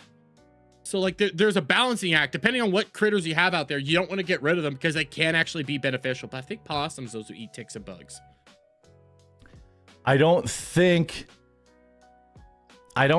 it's I don't think it automatically means you have Lyme's disease. I think it just No, the way you get Lyme's disease is something completely different. And there's only one breed of tick that may or may not have the Lyme's disease in it, and it's the deer tick, the one with the little white dot. Why are we here? means that there's a tick in there and you get on some antibiotics or something. Here's the other thing. He says, I've never heard of this. Apparently, according to him, ticks can get inside of you. How? I've never had a tick get inside of me. I had a feeling this would happen. The ticks have been really bad. I've had them on me before, but I've even had them in me before. How do you get a tick in you? Is this such a thing? What is the topic of this video? Brad, this video, this is how he started the stream. The topic was going to be the UK, but I've never had a tick get in me. I've had loads of ticks throughout my life. Okay, I used to be a Boy Scout. Of course, I've had ticks. I've never once heard of one going inside of you. And if they do go inside of you, dude, you have a whole lot of other issues going on right there. I do not consent. But I've never had this perfect circle rash around what looks like a spot, at least where a tick is. But I will say, you think there's a tick, but there's no tick. There's no tick. Yeah, I have the picture. Here. He shows off this fucking picture. This is what it is. There's no tick here. It's just a random bite. God damn it, Brad. It's just a random bite. He shows this off and it's like, oh, okay, that looks bad. But I want to say, it's here. Listen to what he says here, okay? I'm gonna go to the pharmacy and then this is 9 seconds because I don't think we we might have it here. Let me keep playing forward because what he decided to do was fucking retarded. I have been feeling extremely like sore and stiff, and maybe You're probably just tired. You're probably just exhausted. That's all it is. maybe that's why. I don't know. And of course, my anxiety's out of control now. I just keep looking at it, hoping that's not going to be there when I look back down. Yeah. Okay, I have anxiety issues too, dude. You know what you do? You do the breathing techniques. In, out. That's all you got to do. Just calm down. Calm down, dude. You don't... I have the same issues. I manage. And hoping that it's going to fade. But this... Like, okay, we're gonna hop over here to this because this ended up being his actual plan on how to take care of the fucking tick. But like, I have anxiety. I know all this. I'm well aware. I don't go out there and fucking parrot to the world. Oh my god, I have anxiety. No, I don't like to do that. You just calm down, take it one step at a time.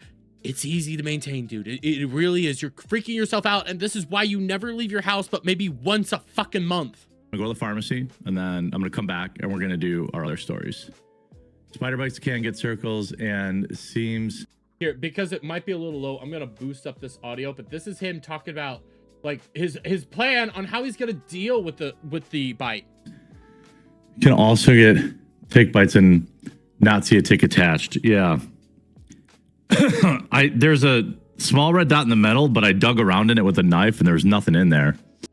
Why the fuck are you digging around the fucking area that you think might be a tick bite with a goddamn knife? I saw, Brad. I saw it got too loud. Why are you digging around your goddamn leg with a knife? A fucking knife. Why are you doing this to yourself? This is retarded. By the way, Speed Force with $1.99. Thank you. That is dangerous to do. One, because of all the damage you can end up doing to yourself, so you don't do that. But two, because this is the real reason I really like this one from Kino Grove here. We'll just go over here. We'll just go over onto this one. Here's a little Google search. Do not cut or dig into your skin to remove a tick or the bite area. Cutting Shedding can cause dangerous secondary bacterial infections and push disease/carrying fluids further into the bloodstream. Instead, the safest method is to pull the tick straight out using clean, fine-tipped tweezers. I know this shit. Hey, you know the other trick that you can do? Match. Burn the bitch. There are easy fucking ways to take care of this. How do you not know this stuff? How are you not aware of how to maintain ticks and take care of ticks when you live in the country? You live in rural Wisconsin. How do you not fucking know this shit? Holy goddamn. And again, I'm the one crashing out here because I actually deal with this shit. I dealt with this for years.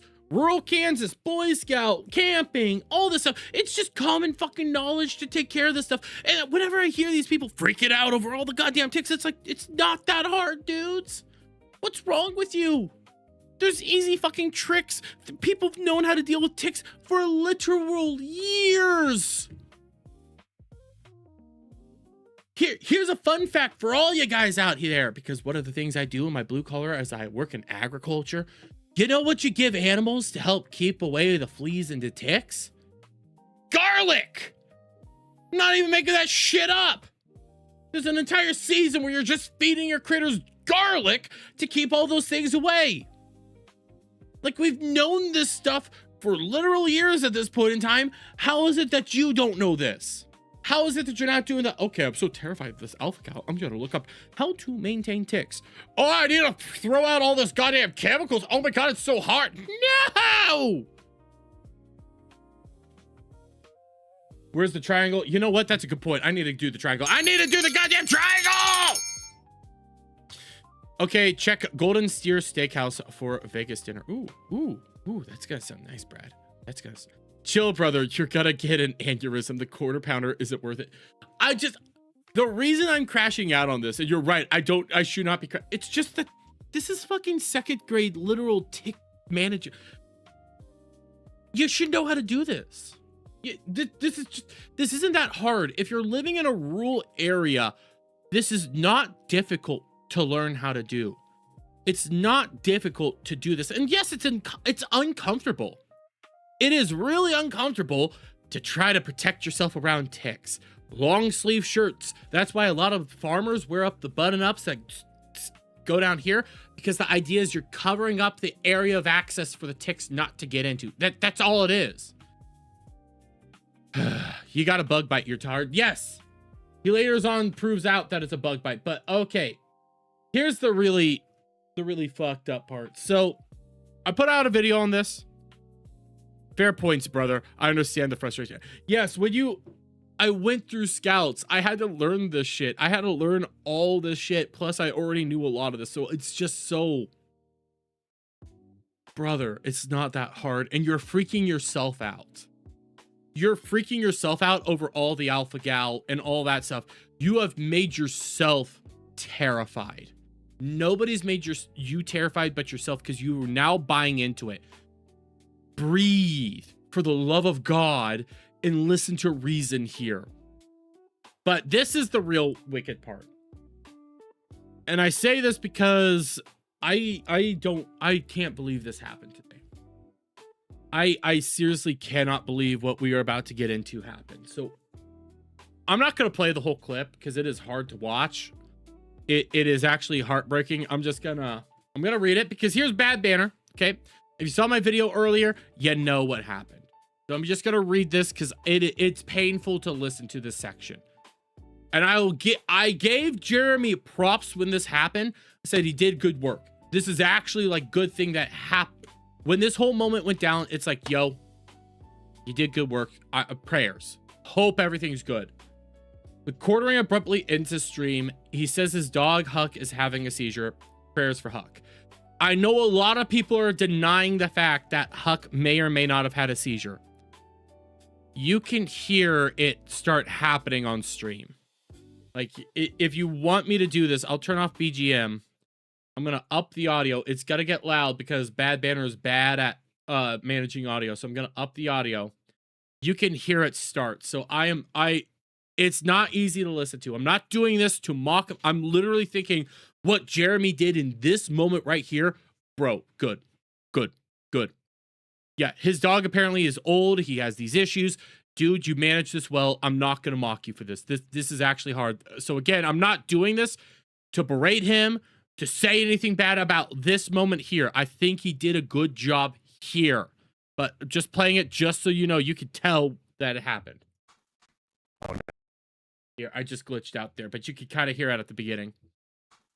Oh, no. It's really quiet.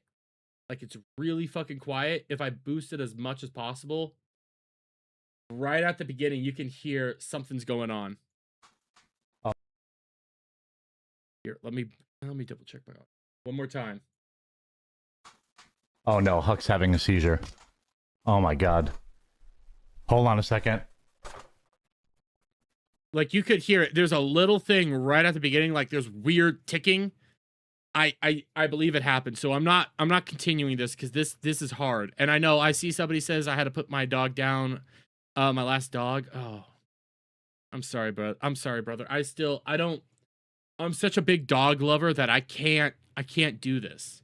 It's hard for me to even go through this. So like when it happened, that's why I was like, yes, prayers for Huck. I hope Huck's doing good. You know, this is terrifying for me. You know, I know, Brad, and I'm sorry you're having to go through that right now, dude. It's never easy. We had to say goodbye to my dog that we've had for like 3 years, a couple months back. And this is the longest time in my entire life I have not had a dog at my house, and I hate it. I miss having dogs around. So yes, prayers in chat for Huck. And yes, Huck would end up, you know, being good later on. Here's again Hotep. Gonna play it. Let's see the audio. What a day! Yeah, I'm gonna have to boost the audio. Hotep, you're gonna need to get better at the audio! That's all you gotta do! Hey, and it's only Tuesday. Sorry. No, this is Wednesday. We're back after medical emergency this morning. Hope we're doing well. Blackjack says your last dog had seizures. He lived till 13. I had a dog that got seizures a couple years back because he was 13, maybe 14. It was not a good time. It was a bad time. So Sorry about the late start and then the end of the stream, but no, like here. This is what I'm gonna say. I was legitimately thinking about this when I was hearing this go down. You don't need to apologize for this one. This is one of those moments where it's like, no, this is all legitimate. This is one of those things where I'm honestly on his side in this moment. Dude, it's legitimate. Just go on with your crazy shit. You could take the rest of the day off. I don't think anybody would be criticizing you for taking the rest of the day off because of what you went through. That is a serious moment. Spend time with your dog. If I saw people crashing out about you, I would have called them the fuck out. Like, that's where I was at with this. It's like, you could do either one. There's no problem with that one. you know, Huck had a seizure and I got to take care of him. Yes. I don't have, you know, anyone else who can just do that, you know, on the spot. So that's that's fine. He's good though. He's good now. He's good. Okay. Everything's good. Wait, what day is it? I'm trying not to crash out on you, dude. It's Wednesday, but I'm gonna start moving forward because Huck does show up on the clip. Sometimes. But talk to a pharmacist is, where is it? you know, you can, when he was first, he was having here, we'll do it right here. Was even telling my wife that I was like, that I thought he was going to have one because, you know, when he was first having them, he would have them like, you know, before we got his medicine, he was having them like, hey, good boy. See, there's the doggo. Doggo's safe. You think the seizure was fake? I don't believe so. I don't believe the seizure was fake. I think it's real. From what Huck, from my understanding, is one of his oldest dogs right now. Older dogs start having seizures. I legitimately think that the seizure itself was good. Puppy looks good right now. I'm happy. This is a good moment. This is something that you do good. You did good, dude. I'm gonna be honest here. You did really, really good. And then this happened. And then this happened. And bro, I couldn't in my wildest years think to make a joke like this. And it's obviously a joke, but it's still just so fucking sick and twisted that I would never in my entire life think to do something what we're about to hear. Okay, so I'm just gonna start playing it, see, so I could test the audio. For medicine, and he's gonna have.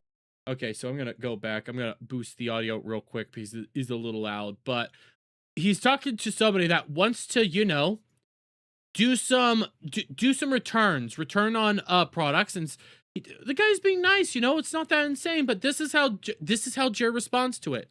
For medicine, and he's gonna have more seizures, but that's okay. Meat is back on the menu. Yep. Yeah.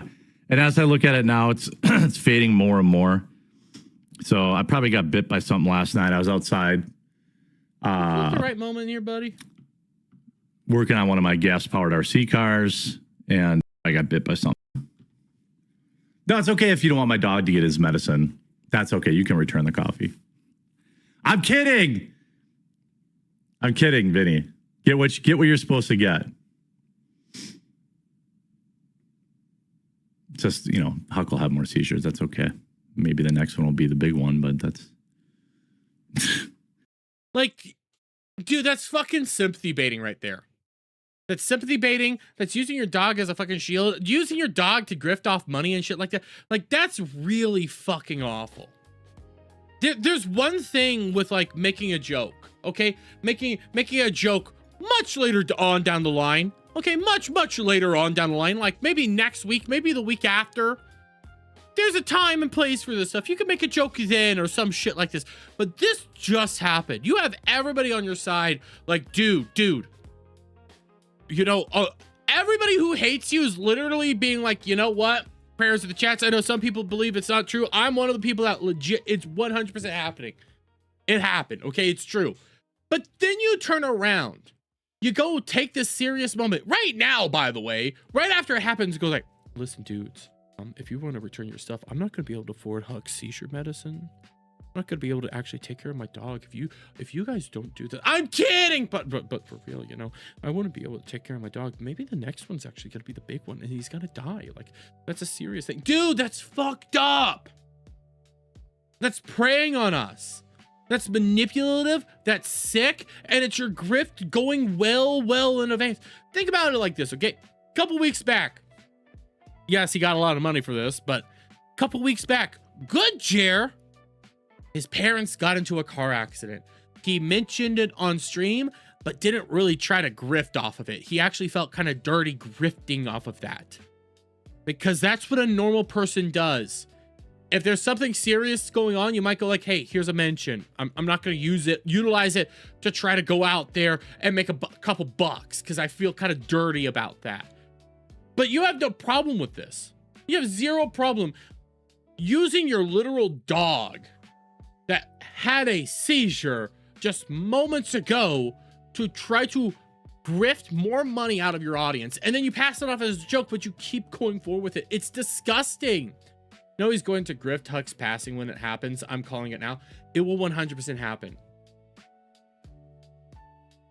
Oh, you can even see it in the chat. Vince, what? No, are you serious? I'm gifting them then. You see somebody say, LOL, poor Huck. Like, they're legitimately, like, freaking out. Like, hey, are you serious? Are we not going to be able to take care of your fucking dog? Dude. That's nightmarish. Nobody's going to want to make it so that you can't take care of your fucking dog. It's definitely not a mosquito. Let's get to the news because we've, you know, already started late, vamping, all that kind of stuff. Huck's good. He went out and played right afterwards. I glitched out again. What happened? What? Sorry. He went out and played right afterwards. So he's good. Speed. Yeah, could have been a. Like, I don't think I have the fucking soul to do that. I was legitimately freaking out when I heard this. And I'm still freaking out. You guys don't know what happened to any of my dogs, okay? I'm not coming on here to do this. All you guys know is I had to put a dog down. I'm not going to tell you what was going on there because that's the personal life. Yes, it happened on stream. It happens. But then using it for sympathy, using it to try to fucking grift more money, I can't stand it. I can't fucking stand the shit out of that. Those dogs are your fucking love. You constantly talk about how much you care about your dogs. And I believe that, but dude, time and fucking place shit. But let's keep moving on because that's like the big part. The second part is like Jer starts crashing out on everybody after he reads the manifesto. Like he tries to do the the story about the girls in London, you know, that have been getting very violated for a little while. They've been getting plowed by the Muslims non-consensually. I'll just say it. Grape gangs! So yeah, he starts talking about that, which yes, that will start up, you know, a bunch of anger, resentment. I have no problem with somebody doing this, but you say some weird shit. Jamie Hambley is still sore, then goes on a weird tangent about women's virtue being taken for diarrhea food. He appears to tirade to perform rage today. There's a lot going on. Come on over tomorrow and join the fun. So let's check this out. Still sore. Well, yeah. But think about the curry, right? Man, I love their food. I mean, curries. I like curry. I'm fine with curry. I like curry a lot. Sure, they can rape my daughter. Think about the food. I mean, curry doesn't come from like curry is Indian and it comes from Japan. There's also Japanese curry, but you're immediately jumping to curry. Said Pierce Morgan. Yeah. Food that looks like diarrhea, I can live without. All right, their food looks like diarrhea. I mean, Japanese curry looks pretty damn good. If you guys haven't seen that, there's some nice looking Japanese woman. I mean, Japanese curry. We don't eat that shit here in America. Your food looks like diarrhea, but we're gonna bring your diarrhea food in, and you can have an all-you-can-rape buffet. What the fuck? He's actually not wrong on that point. No! Curry is not Middle Eastern. It's Indian. And also, there's Japanese curry. Like, there's styles of curry here. I don't know what the fuck he's talking about. Curry is from England. They brought it to India. They brought it into India, but curry powder mainly comes from India. Now, they're not raping the Muslim girls, by the way. They're raping white girls. Little white girls. Working class white girls. That's who they're raping. Yes. I think you're thinking of tikka masala, because tikka masala comes from Scotland. Curry comes from... I could have swore curry comes from... Thai food curry is awesome. Yeah, Thai food... Thailand has their own curry. Yeah, let's look this up. Where does curry originate from? Okay. By the way, this is how you look this up without people seeing your search bar. Originate from... Because tikka masala comes from Scotland. Yep. The Indian subcontinent. That's where curry comes from. Curry originated the Indian subcontinent, which are archaeological evidence is spice stews dating back to the Indus Valley citizen 26 BCE. So yes, I was right.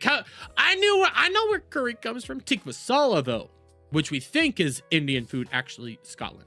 Like I've said multiple times. But curry, there's some cool fucking shit on curry. No, page 5 on this stream. What stream are you talking about? Here, actually, let me look this up. Because I want to... Japanese curry looks so fucking good. Japanese curry. This is how... This does not look like diarrhea, by the way. This does not look like diarrhea. This is Japanese style curry right here. This looks fucking delicious. I want it.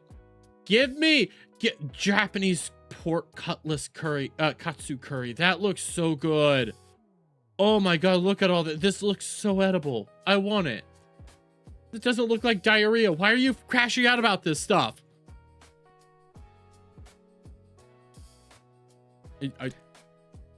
I thought I didn't hit start. Wait, I literally thought I did hit start. How long was he like this? How long was he like this? Little white girls. Yes. Working class white girls. That's who they're raping. Yes.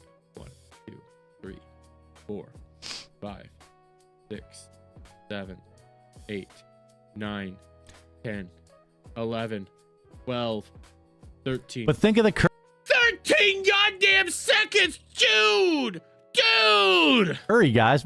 Curry. Yeah, go ahead and rape my daughter. I mean, I like curry. What are you talking about? Fat fuck loser, Pierce. Did you look in a mirror? Coward. Coward. Think Didn't quartering go on Pierce Morgan's stream? Hasn't quartering been on with fucking Pierce Morgan? I don't remember. I think he did. coward. Think of the food, boys. I mean, yeah, I'm thinking of The food is just so good. Tastes like rape. Looks the same going out as it does going in. Again, I have the pictures. That does not look like the things that I make. I'm telling you right there, like this here. Okay, maybe this part right here. I'll be honest, there. That part might look like what comes out here, but like, it looks like stew. It looks like stew and rice, and then I have this like it's stew and rice. Why are you crashing out about this, dude? Here, let's just look up curry. Let's just look up styles of curry. Because I've made curry. It's fucking good. Like right here, this looks fucking delicious. Indian chicken curry. Oh my god, that looks amazing. I don't want some right now. I haven't ate yet. I'm hungry. What is this one? Indian, that's more chicken curry. Let's see, what other types of curry? Here's the chicken curry Filipino recipe. Real Singaporean curry. Easy Indian. Wait, so right now we've had Singapore, which is Asia. We've had there's a Jamaican curry chicken. Ooh, that sounds interesting. We've had curry from all over the world right now. You're trying to say it all comes from one fucking spot. Dude, you can't even lie to me like this. Come on, dude. Come on. I don't want some curry. It's been a little while since I've had some curry. Dude, I don't get why you get so fucking crashing out on this stuff. Yes, Pierce Morgan has some really retarded takes. I'll fully admit it. Pierce has said some stupid shit out there. But come the fuck on. Are we doing curry in Vegas? I don't know. You want to do curry in Vegas? I'll do some curry in Vegas for one night. Not the big night, but I could do that for a night. I'd have fun doing curry in Vegas. Like, I don't get why he's so fucking why he crashes out like this. I don't get why he's so fucking pissed off about the styles of curry out there in the world. Like, what the hell? And don't get me wrong. The story that he was talking about, that's fucking disgusting. It's vile what's going on there. That's been happening since the 60s, in which the government of the UK was covering up some really fucking heinous shit because, oh my god, we don't want to be called racist. We have to be socially and politically correct and la. Dude, you guys did some monstrous shit.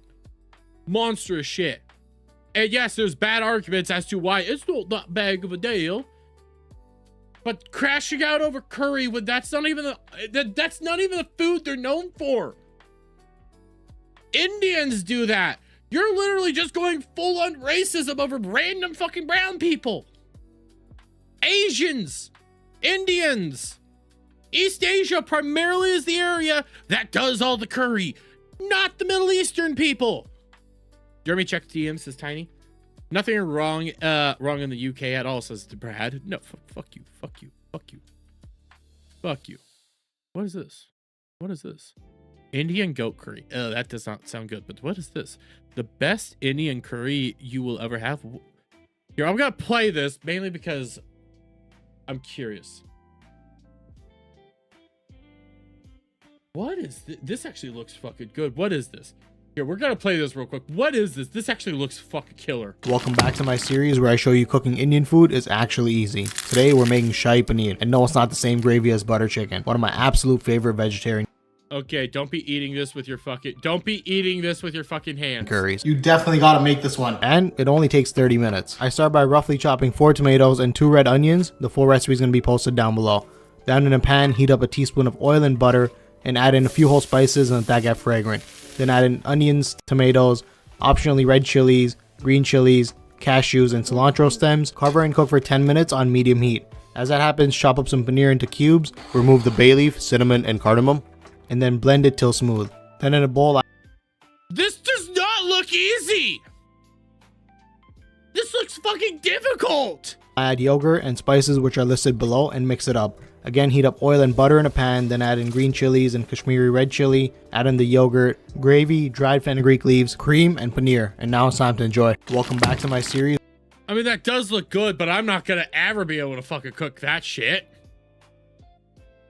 They eat everything and cook with your hands. I mean, you have to cook with your hands, but not the way these people cook with their hands. I love all kinds of food too, Tiny. I'm not shaming you for that. I am not shaming you for liking all kinds of food. I love trying different foods from everywhere. Honestly, my wife has done this before. Ooh, that actually sounds like it looks good. It's easy, Jeremy. Tiny, you overestimate me. You're overestimating me. No, I could probably do it, but it would not take 30 fucking minutes. That would take at least 2 hours for me to make. That would probably take me 2 hours.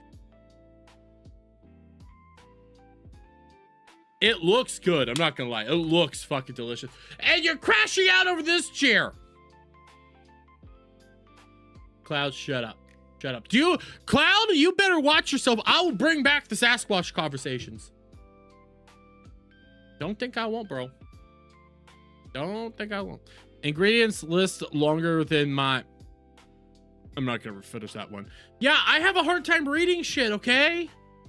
You give me a wall of text, I'm gonna be like, dude, I give up.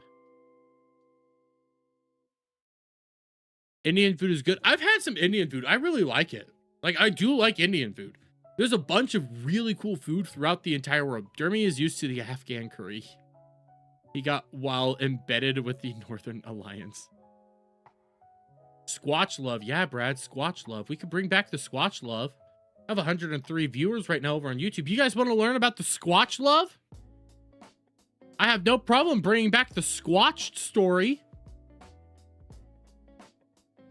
Wait, I'm waiting for Cloud to respond. Actually, the food I meant to be eating, like that. I'm looking forward to Vegas, by the way. I'm looking forward to Vegas because I get out of my hometown and I get to go out and try different things. Shout out to Dermy for actually reading the chat. Oh, I do good jobs there. I see Dejir says yes, and Cloud goes like, I feel like you guys would team up with my new group of friends to bully me. That's it. I'm talking about the Squatch story. So, ladies and gentlemen who are newer to the audience, my good friend Cloud here. We used to be on a show together. Smoky drinks at Vegas. Vegas again? Yes, 100%. 100%, Brad. But we used to do a show here called Ballbusters. And one time, I think it was in our group chat, Cloud informed us about one of his times with a woman. And it turns out this woman he was with fucking baited him. And we've talked about this on stream a lot. So it's already like, it's out there. We've talked about it a lot. But he baited him. Okay? She used these older pictures that Cloud knew her back in high school where she was allegedly hot. I don't know if that's true or not. Okay, but that's what he says. Okay, she was hot at one point in time. Well, when they finally met back up and stuff, she wasn't hot anymore. She's small, she's short, she's fat, and she's hairy. You heard that right? Oh, no, not just hairy. Smelly and hairy. So that's where we get the Sasquatch story from, because we're convinced he fucked a Sasquatch. And he says the worst part about it, Cloud, this is Cloud. He says the worst part about it is that he never was able to finish. Brad, the truth is Cloud wasn't able to finish. He tried. Catfished by a troll. He met up with Jer. LOL. Ha ha ha ha ha. Sweet G. Once you know that there's back hair, dude, and it stinks, you get the fuck out. How damn bad do you have to be to do that still and try? I'll bang Barrett.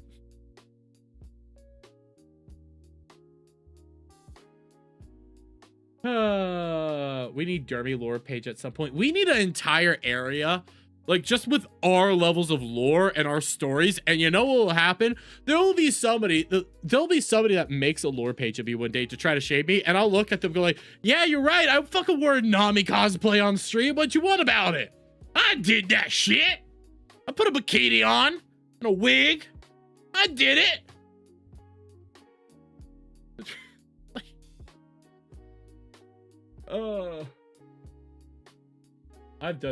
We've done some weird shit on streams. We've done some weird things. Let me clean up my things real quick here.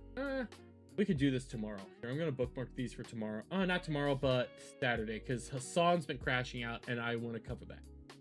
So we're gonna save that for Saturday right now. Oh, excuse me. I was trying to forget about that, says Cloud. No, he'll never forget about that. Cloud is a freak. Cloud is an interesting person. I have photos for you at Vegas, of me at Vegas last year on Fremont. Yeah, those photos existed. We already talked about that story. Brad, you weren't here for that. I talked about how you paid my definitely not hooker to assault me. I talked about getting assaulted on stream already, multiple times. Community service. The elusive Sasquatch. Cloud fucked it. Like, I sit down and I always think, what lore have we created here? What have we actually talked about? What have we gone through over here?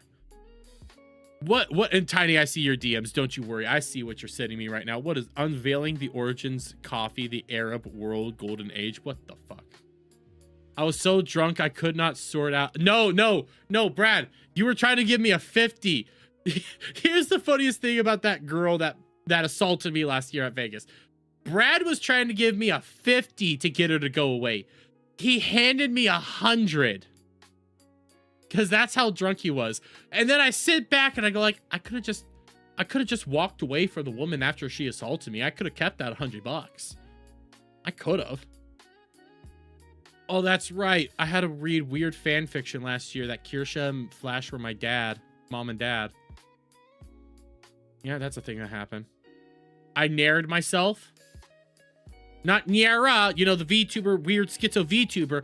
No, I have put Nair on myself. That was a weird time.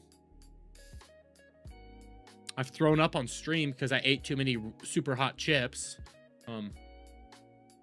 Her vag was in my face, yes. And she shoved my face into her tits. That was a whole thing. There was a lot of crazy shit there. I did shock my balls. I have done that. But okay, enough of this. You put Nair on you? Yes. Okay, so here's the thing. He's hairless! I'm not hairless anymore. Here's the thing. We were doing those like grift. It was one of those like griftathon things that we do that we used to do. We haven't done them for a while. Snow angels. Oh, that's right. Snow angels. Oh god, that was a thing that happened. Exercising out in like a blizzard. We've done that. But here's the thing. So when it came to, I think that was 2 years ago when we did that griftathon where I had to Nair myself. We were streaming for 12 hours and it was, hey, if we get to X amount of money, I'll do this. If we get to X amount of money, we'll do this. If we do this, we'll do this, you know? And one of them was I would have to Nair myself. Yeah, you paid for Shock the Monkey. Shock the Monkey was a thing that happened. But I had to Nair myself if we got to a certain amount of money. We get that money. So I put the Nair on. And I did not know, ladies and gentlemen, that Nair does not go on sensitive parts of your body. So to be a creep and to be a weirdo, because I'll own up to the fact I did this shit. Nobody's ever going to be able to shame me with it. I'll be like, yeah, fuck, did it. What do you want? But to own up to it, I started being creepy and I started rubbing my nipples with the Nair. I was not told you weren't supposed to do that shit. That was a painful month. That was a very painful month.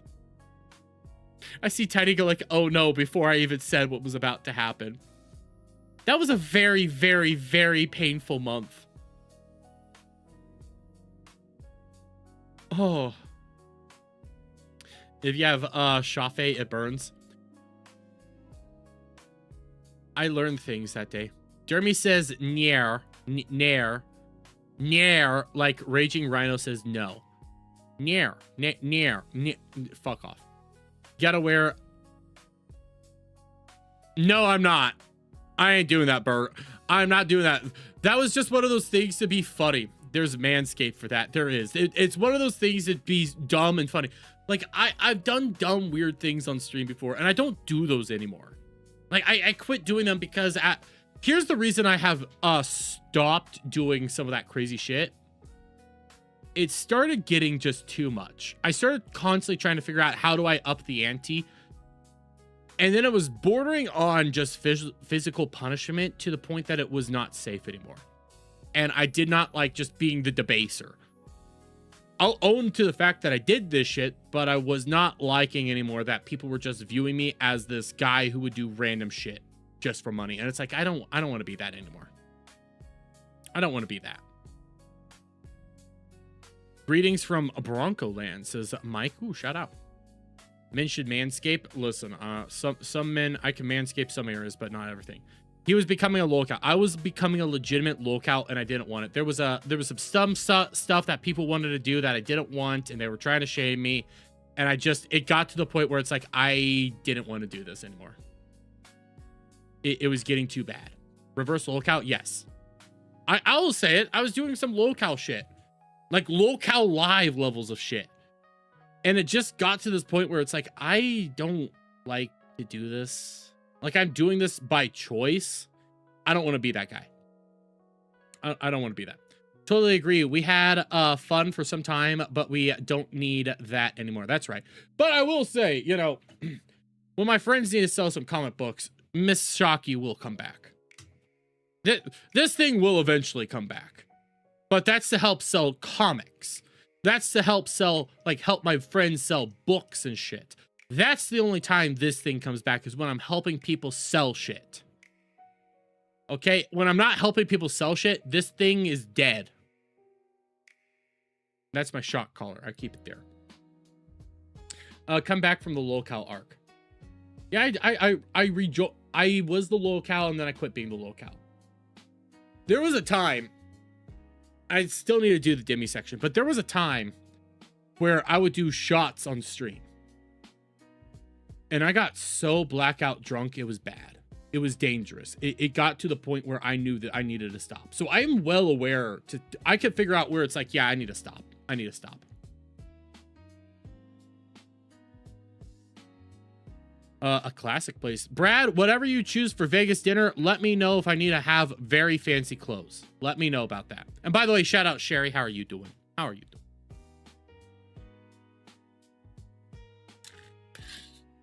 It only comes out and will be used for a cause. Huh? I'm so glad that you're not there anymore, fam. You know, when you first start streaming, you try to figure out what's gonna work and what doesn't work. And some people, you know, you do some shit. You think people pay a lot for you to do some shit. But does it make you feel good? That sounds wrong. Do you like what it is that you're doing? Are you having fun? Are you enjoying this? Or is it painful? Or is it becoming this point where it's like, are we just pointing and laughing at the fat man? Dude, Chris Mir is so DOA, Dermy and Venti 1. Thank you. Very fancy. You were fine. You were fine next year. Actually, classy, Dermy. You mean last year? Am I gonna have to be classy again this year, Brad? Yeah, it wasn't worth it. It was getting to a point where we were making fun of my weight and shit like that. Like, I do need to lose weight, but that became a whole thing, and it was dance monkey dance, yes.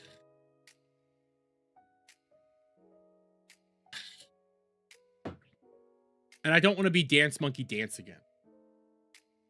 That's why the only time I will ever put the shock collar back on is if I have a friend trying to sell some comics that I like, that I'll put it on and be like, hey, I'm gonna help you guys sell some books. That's about it. Westward Smile says, you remember those days? I learned, I got a lot of money, but I get more money now. So I sit down and I think about, it was worth the change. I now have people that actually want to come by and see what I do. It's not just dance monkey dance, punish the monkey. It's now like, hey, we actually want to tune in and have fun. Although if, what was the company that did it again? Fuck. Was it Hockey? Pocky? Who did the one chip challenge? One chip challenge. Pocky. P-A-Q-U-I. If Pocky ever puts out another one chip challenge, I might do it again. I might do that one again, but it's been a while. We haven't had to do a one chip challenge in years because that kid died because he did the one chip challenge. So we might do the one chip challenge again eventually. I don't know. Let me just point this out. I started streaming with Deme 2 or 3 years ago, just YouTube buddies. Now he's a dude I legitimately love to hang out with. I'm emotional today. Hey, Brad, it's okay, dude. It's okay, dude. Who know the homosexual known as Dermy actually had good takes? Like, sometimes something isn't immediately unsafe, and I wouldn't want you to hurt yourself. There was a time, like with the drinking, for you guys see me like drink on stream. It's Yingling. Okay? No Atomic Gummy Bear. Gummy Bear might happen again, but that shit was fucking wild. That was last year. A gummy bear, no bigger than like this. Actually, this, like this, filled with just pure hot stuff. Ate that, immediately was on the bathroom for like 15-20 minutes. It was a bad time. That might happen again. I don't know. But like, for example, when I was drinking on stream, so you guys see me drink, the Yinglings. I've been buzzed on stream, and I've been, a little drunk. I got so drunk when Yellow Flash came on. I don't remember that. I remember, though, getting super fucking drunk oh yeah, it was when Yellow Flash was on when I got super fucking drunk. There was times where people were scared I was legitimately going to die because of how drunk I was. I would have to, it got to this point, guys, where Friday nights I was on one show that we did shots for super chats. And then Saturday we did shots for super chats. And it got to the point where I was having to buy basically 4 bottles of whiskey. And it was like, I can't, one, I can't financially do this. And 2, when you don't remember shutting down a stream and you wake up the next morning going like, holy shit, what the fuck did I do? I don't want to ever do that again. I never want to be there again. I get not bad. It got bad.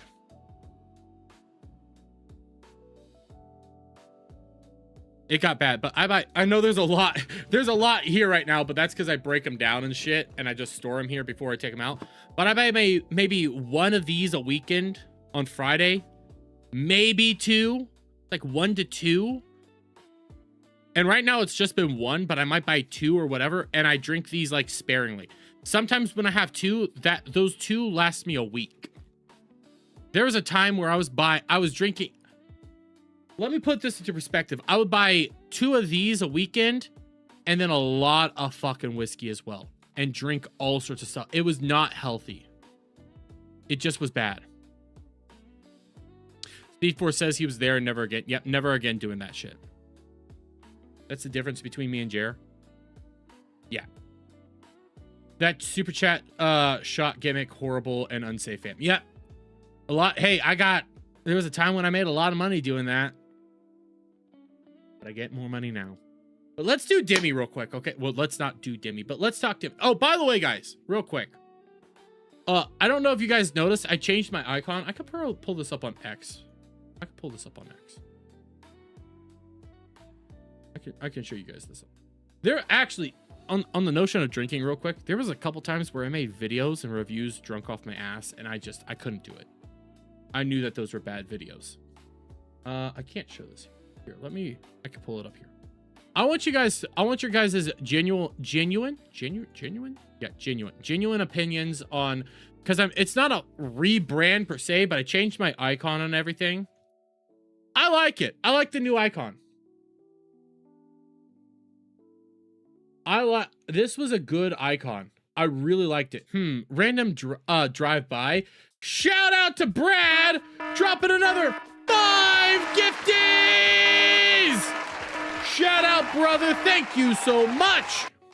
And hey, the dude Lou, how are you? I feel like you used to be around a lot more. I don't know. Are you new? I don't know. But I like this one. I like this one better than the old one, actually. And it has a lot of like the things the old one used to have, but it has like the more newer stuff. I like this a lot. And this was made by Kino Hydra's wife. She did this, and I kind of want this hat now. I kind of want the Dermy Wormy hat. I really fucking like this one. I like this. Looks like a classy chair. Noticed it and wasn't sure if I was just misremembering the icon. I really like this one. Yeah, I'm thinking of doing this icon more often. Yes, I still have the old icon here and stuff like that. I've been here. Brother, how's the day going? It's going good. It's going good, dude. Hey, Kipcast says 07s. Dermy in a suit. I've wore a suit. Brad, do you have those pictures? If you're still in chat, DM me the pictures of us at a suit. Actually, no, I don't have those pictures on my phone. I wore a suit last year in Vegas even. Like, I can put on a suit. I can clean up nice. But I do like that hat. You know, the Dermy Wormy hat. I kind of want a hat like that. Brad says, hold on. New meme in Discord, you say? We're about to get to Deme section, but I want to show this off. Meme. What's the new meme? What is this? What the fuck?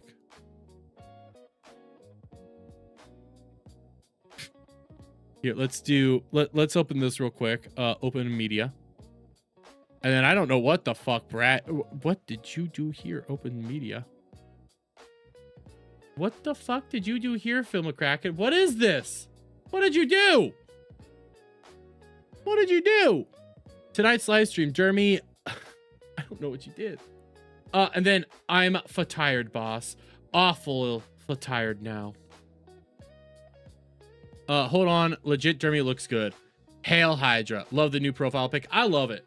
His wife put that together. I saw that. I was like, I'm stealing this. I'm 100% stealing this. It's on Rumble, Kick, YouTube, to X. It's my new icon for like me in the Discord. The Discord icon is still like the old icon, but this is my new one. Eggman. Tired, boss. I'm so tired, boss. I'm waiting to see if Brad can send it to me because it might be on my phone. I've seen so many images of Deme getting don't say that. It might be on my phone. Here, let me just check my phone.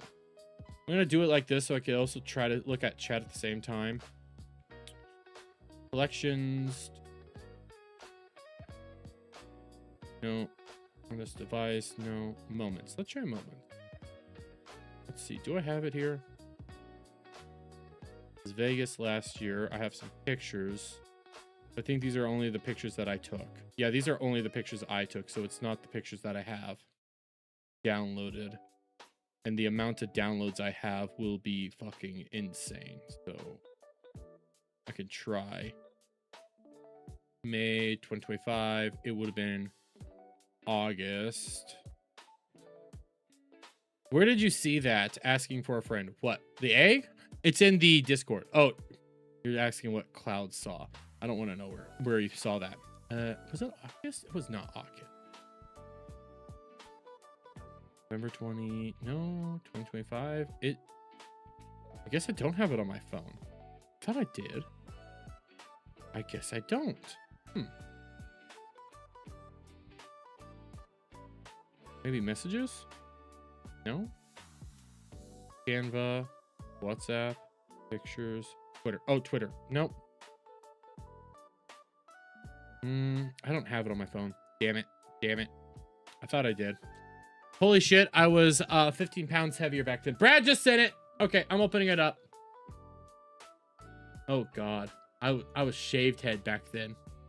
I shaved my head back then, but there's me. Like, I'm in a suit and everything.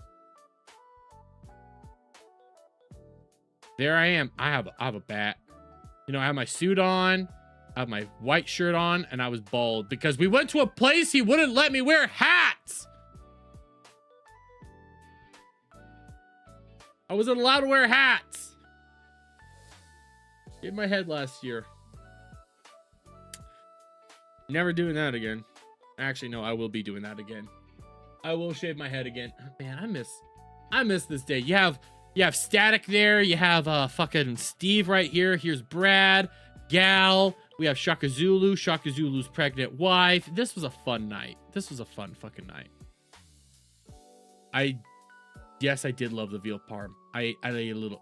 You look like Tectone, LOL. Look like a fat Tectone. That's what I look like. I will probably have to shave my head again eventually. I'm still trying to decide where to stay in Vegas. Trying to it around 100 a night. Westward Smile. 4 Queens is cheap. Okay, that's a cheap spot. And that's gonna be around Fremont. That's like $30 some a night. There's, if you want to do it, Oasis at Gold Spike. That's super cheap. That's even cheaper than 4 Queens, but if you want to do it, you can do it.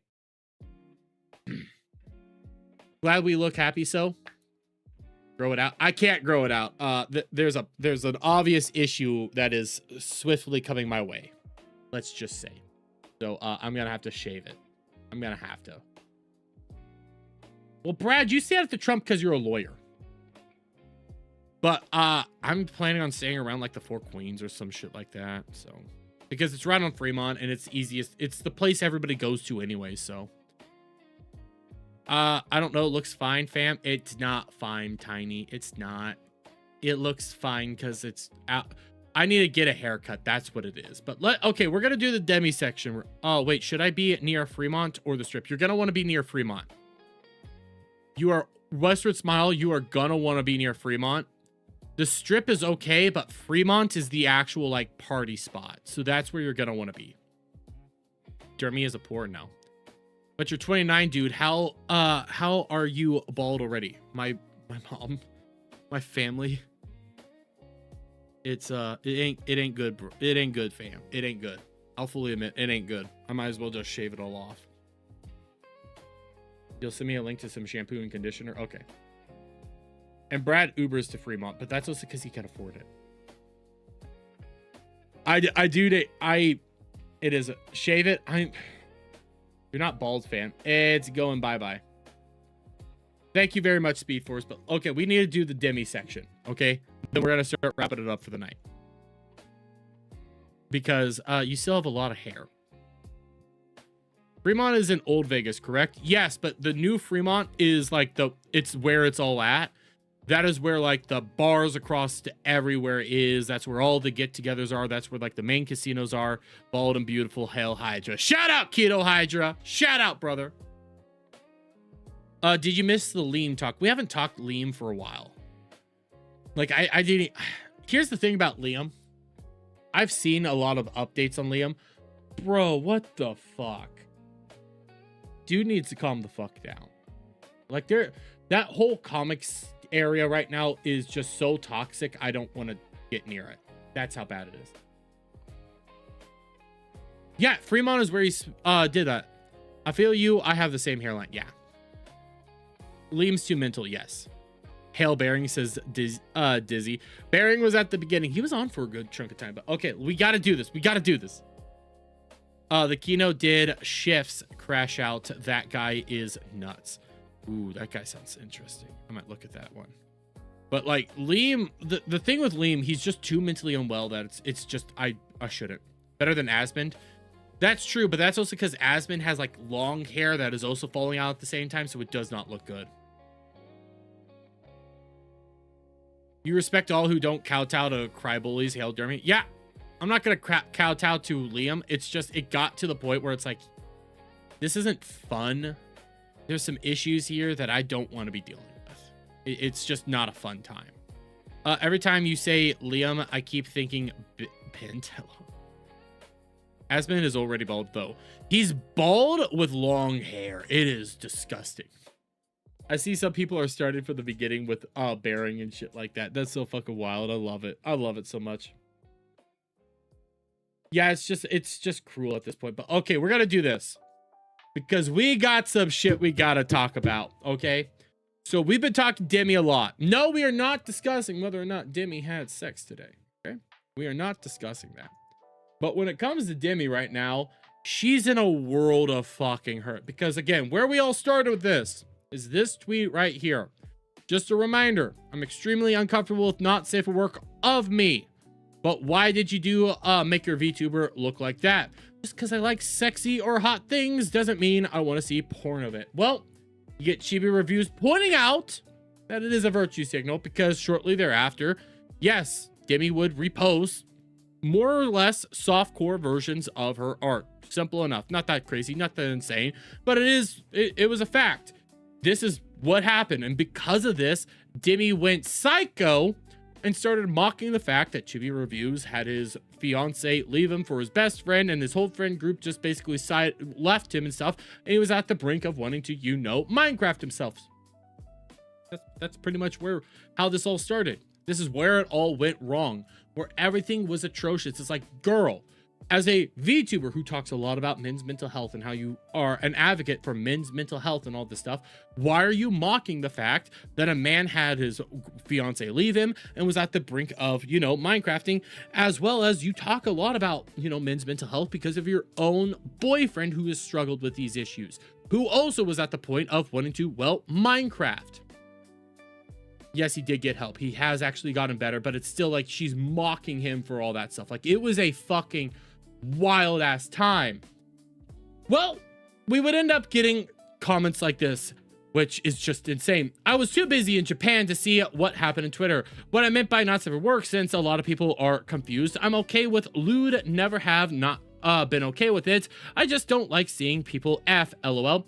To me, being a bitch, that's nothing new, and I've never been nice to people I don't care about / respect. Y'all are so bored that someone that just doesn't like prawn made you personally get riled up. No, the point was that you said you don't like not safe for work art, reposted not safe for work art, and think that it's just about prawn. That's the thing.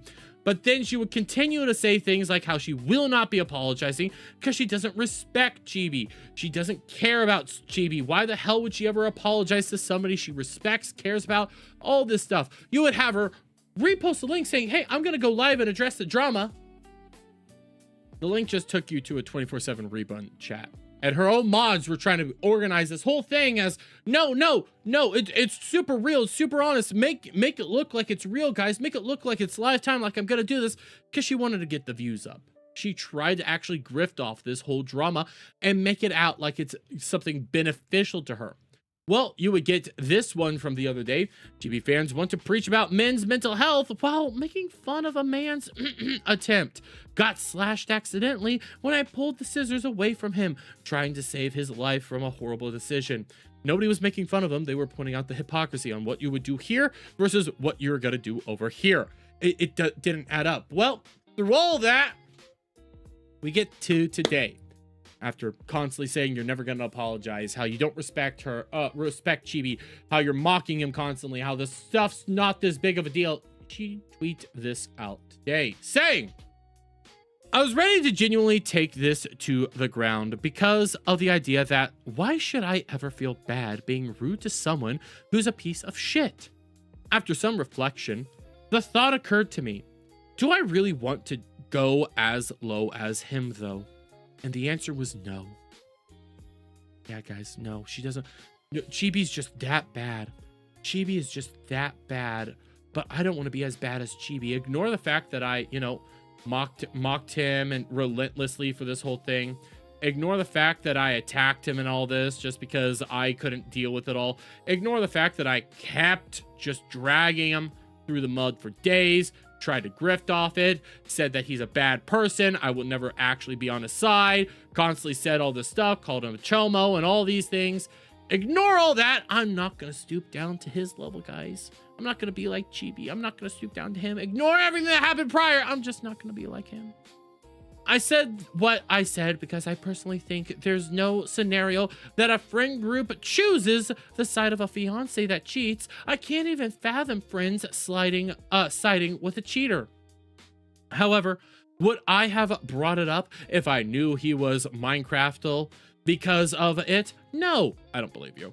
I admit it in the previous tweets, so why didn't I apologize? Because he's this and that and blah? No, because you said you don't respect him, you don't like him, that he's this and that. You called him all sorts of things. You dragged him through the mud constantly. So you should probably honestly be like discussing this, you know?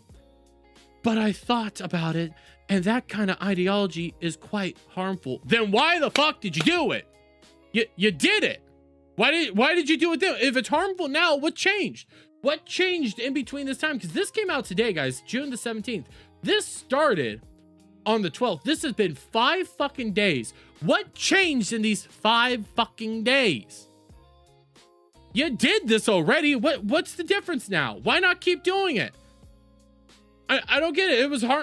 It was harmful then. Why is it not harmful now? What's going on? I knew it was wrong, and I admitted that twice, but I didn't apologize because you said you didn't respect him, so you refused to apologize. So after reflection, I'm sorry. I'm sorry for bringing up a memory that made someone suicidal. It was a low blow, even if I didn't know, regardless of whether he was intentionally being a piece of shit. I don't want to stoop to his level. Well, you did. I'd rather be better and learn from my mistakes. Heart emoji. This is the biggest sorry not sorry I've ever fucking seen. Like, what the fuck? This isn't an apology. This is, I'm sorry I said it aloud. It's not, I'm sorry I didn't mean it. I'm sorry I said it. That's all it is. It's saying sorry for the sake of saying sorry. That's all this is. You still dragged him through the mud. You still did all this stuff. You don't really care. What's changed since then now? What's actually changed? And we have this from Parrot. You know, Parrot responded, and Parrot chants pretty good, but don't want to stoop down to his level. Proceeds to do so for a week straight before issuing a half-assed apology with further insults. Only apologizes because half the internet won't stop telling you how wrong you were. Why even do this? Keep saying I'm justified in insulting him because I disagree with him and his views. Saying you were going to talk about this on stream only to farm views for your VOD channel. Even doubling down saying I'm an asshole and I don't care. Why even pretend to give an apology at this point? No one's buying this. This is damage control after the building is already ashes. Oh, it's so bad. And it's about to get so much worse. It's about to get so much worse. Because we got this right here. And I saw that Speed Force. I'll check it. But we got this. So Chibi Reviews would come out and say, despite VTuber Deme offering me an apology that called me a piece of shit and she will never stoop low, Deme went out posting this in her official Discord saying that apology was never intended for me. What? What's going on here, Deme? What's going on? But let's try to read this, okay? From Deme right here.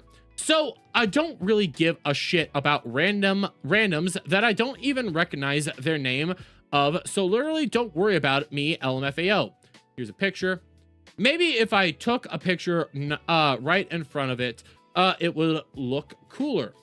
I'm seeing a lot of messages here in Discord. Please, crying emoji. It was never for them. They would have never been any of my viewers. Look at any of their profiles and realize that I angered the group of people that I would have banned in my chat anyway, literally. I did this apology not only for me, but for my community to be able to move on. I personally think I can genuinely think someone else is a piece of shit while realizing I'm in the wrong for doing something too. So you didn't mean it. That, like, what you're saying there is this apology isn't an apology. In order to apologize, you need to mean it. So this is nothing. This is kind of just nonsense. Why even talk about this to begin with? But hey, it gets better. However, prior to the Discord messages, she privately DM'd me on Twitter apologizing. So this means her private apology to me and DMs wasn't sincere at all, which is why I'm showing it. Yeah, we also got that. We got this from Deme right here. Here, I'll pull it up in another tab as well. Chibi, genuinely my bad for making you remember something that traumatized you. I had no idea when I made that first message. Yeah. Too bad none of this shit matters. All this shit is bullshit. You lied. This apology is not an apology. It's a half-assed remark to try to save your own fucking career at this point in time. You are losing it. You've constantly gone out there, try to grift off this, try to get extra views on your VOD channel like Parrot Chan said. We could constantly go through just how many fucking statements you made of how awful you view Chibi and how you're never going to apologize to him, how you're never going to do this, and how it's below you, how you don't want to stoop down to his level. But oh my God, look at how awful he is. Look at how disgusting he is. Look at a person he is. Look at how villainous he truly is. You went out there and posted a tweet. That wasn't his real tweet. You tried to shame him for something he never said at all. Yes, he'd edit it out, but you tried to do it. You thought it was real. You wanted to shame him for something he never fucking said. And now we take a look at this tweet. Already this reads as, it's not that, I don't like the dude. I'm just saying it to say it. I'm just saying it. And then you go in your own Discord and just confirm it. You confirm that none of this shit is real. You confirm that this apology isn't an actual apology. You're just saying it to try to move the fuck on. It's damage control at this point in time. Get it through your head, woman. You fucked up. You're screwed up. None of this is genuine. And quite frankly, moving forward, I don't think any of your apologies are going to be genuine at all. And this isn't the first time. I've talked about it before. You can go take a look at when she was going after Olivia Monroe. You can go take a look at when she's completely struck down channels and flagged channels just for saying things she didn't like about her, just for interpreting what she said in a way that she didn't like. She's a vile monster of a human being that needs to get called the fuck out. And quite frankly, woman, doesn't matter how many times your army of simps goes out there to try to fight back anybody from saying anything negative against you, your career's toast right now. So quite frankly, get fucked, bitch. Or maybe a dude LARPing as a chick, lol. No, she's a real girl. She's a real one. She's a real one. She's a real one. Doobie doo, Jer, are you? But I wanted to get that out of the way. I might put that up as a standalone video and stuff like that. So shout out to you guys. You guys have been a fucking killer tonight. And again, shout out to Bearing. Can we get a round of applause for Bearing again? Bearing is a fucking real G. Came on the show. It was a fun time. It was an awesome time. We talked. We had a blast and all that shit. This was a fun goddamn stream. Everything we've talked about tonight has been just a blast, and I'm eternally thankful to have people like you around. A chat like this, people that want to hang out, people that just want to talk, have a good time. I like this. I like being able to laugh. I like being able to have a fun time. Let's go. RTU clap sound effect. It's a standard sound effect. And again! Brad! Gifted another 5! Another 5 members from Brad! Dude, thank you so much, dude. Everybody in chat, you have been fucking killer. I love you guys so much. From the bottom of my heart. Just one more because Dermy is killing it. Proud of my buddy. Well, thank you so much, dude. Thank you so much. I put in so much work and effort into trying to get this channel to where it is now. Yes, there was some rebrands. Yes, there was some revamps. Yes, I've done some stuff. I've played around. But I got to where I'm happy, and we're gonna keep rocking and rolling, bros. Let's go. Let's keep crushing it. And remember, guys, okay, because I'm gonna start doing the round. We're gonna start wrapping it up now. Tomorrow night, I will be on another person's show. That show starts at 7 my time, I believe. Yes, 7. Wait. Let me double check the time. I might have the time backward. Let me double check. Let me double check. I want to just double check. Okay, so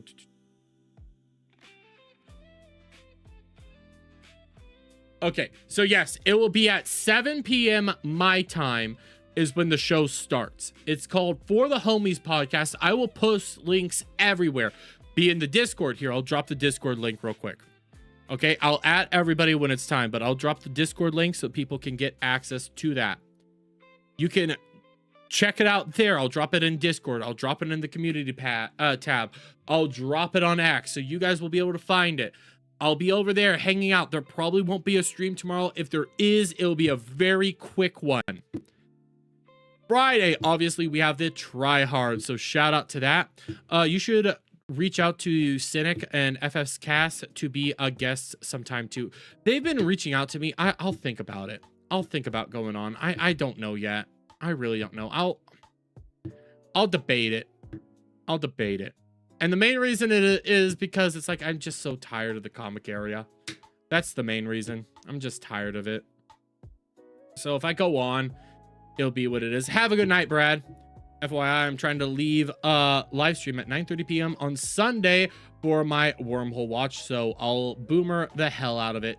Shout out, Brad. If you guys like Star Trek, also check out Duke Devil in the chat.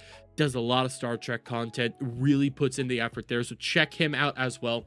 But again, tomorrow I have that stream. Friday we got Tryhards, and we'll be back again on Saturday for Chaturday. It'll probably be another long Chaturday because we'll have to get caught up with probably Thursday and Friday for Jeremy. So see you guys then. Until next time, guys, let's see, who can we raid into?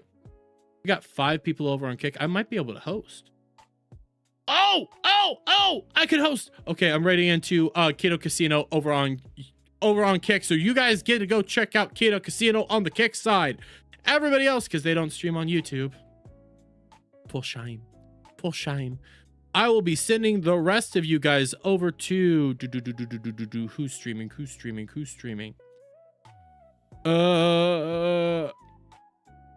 Let's go Josh. No, not Josh. Camelot. Raiding into Camelot. You guys have a lovely night. Have a wonderful time wherever in the world that you guys might be at. And we'll see you on the next one. Bye for now.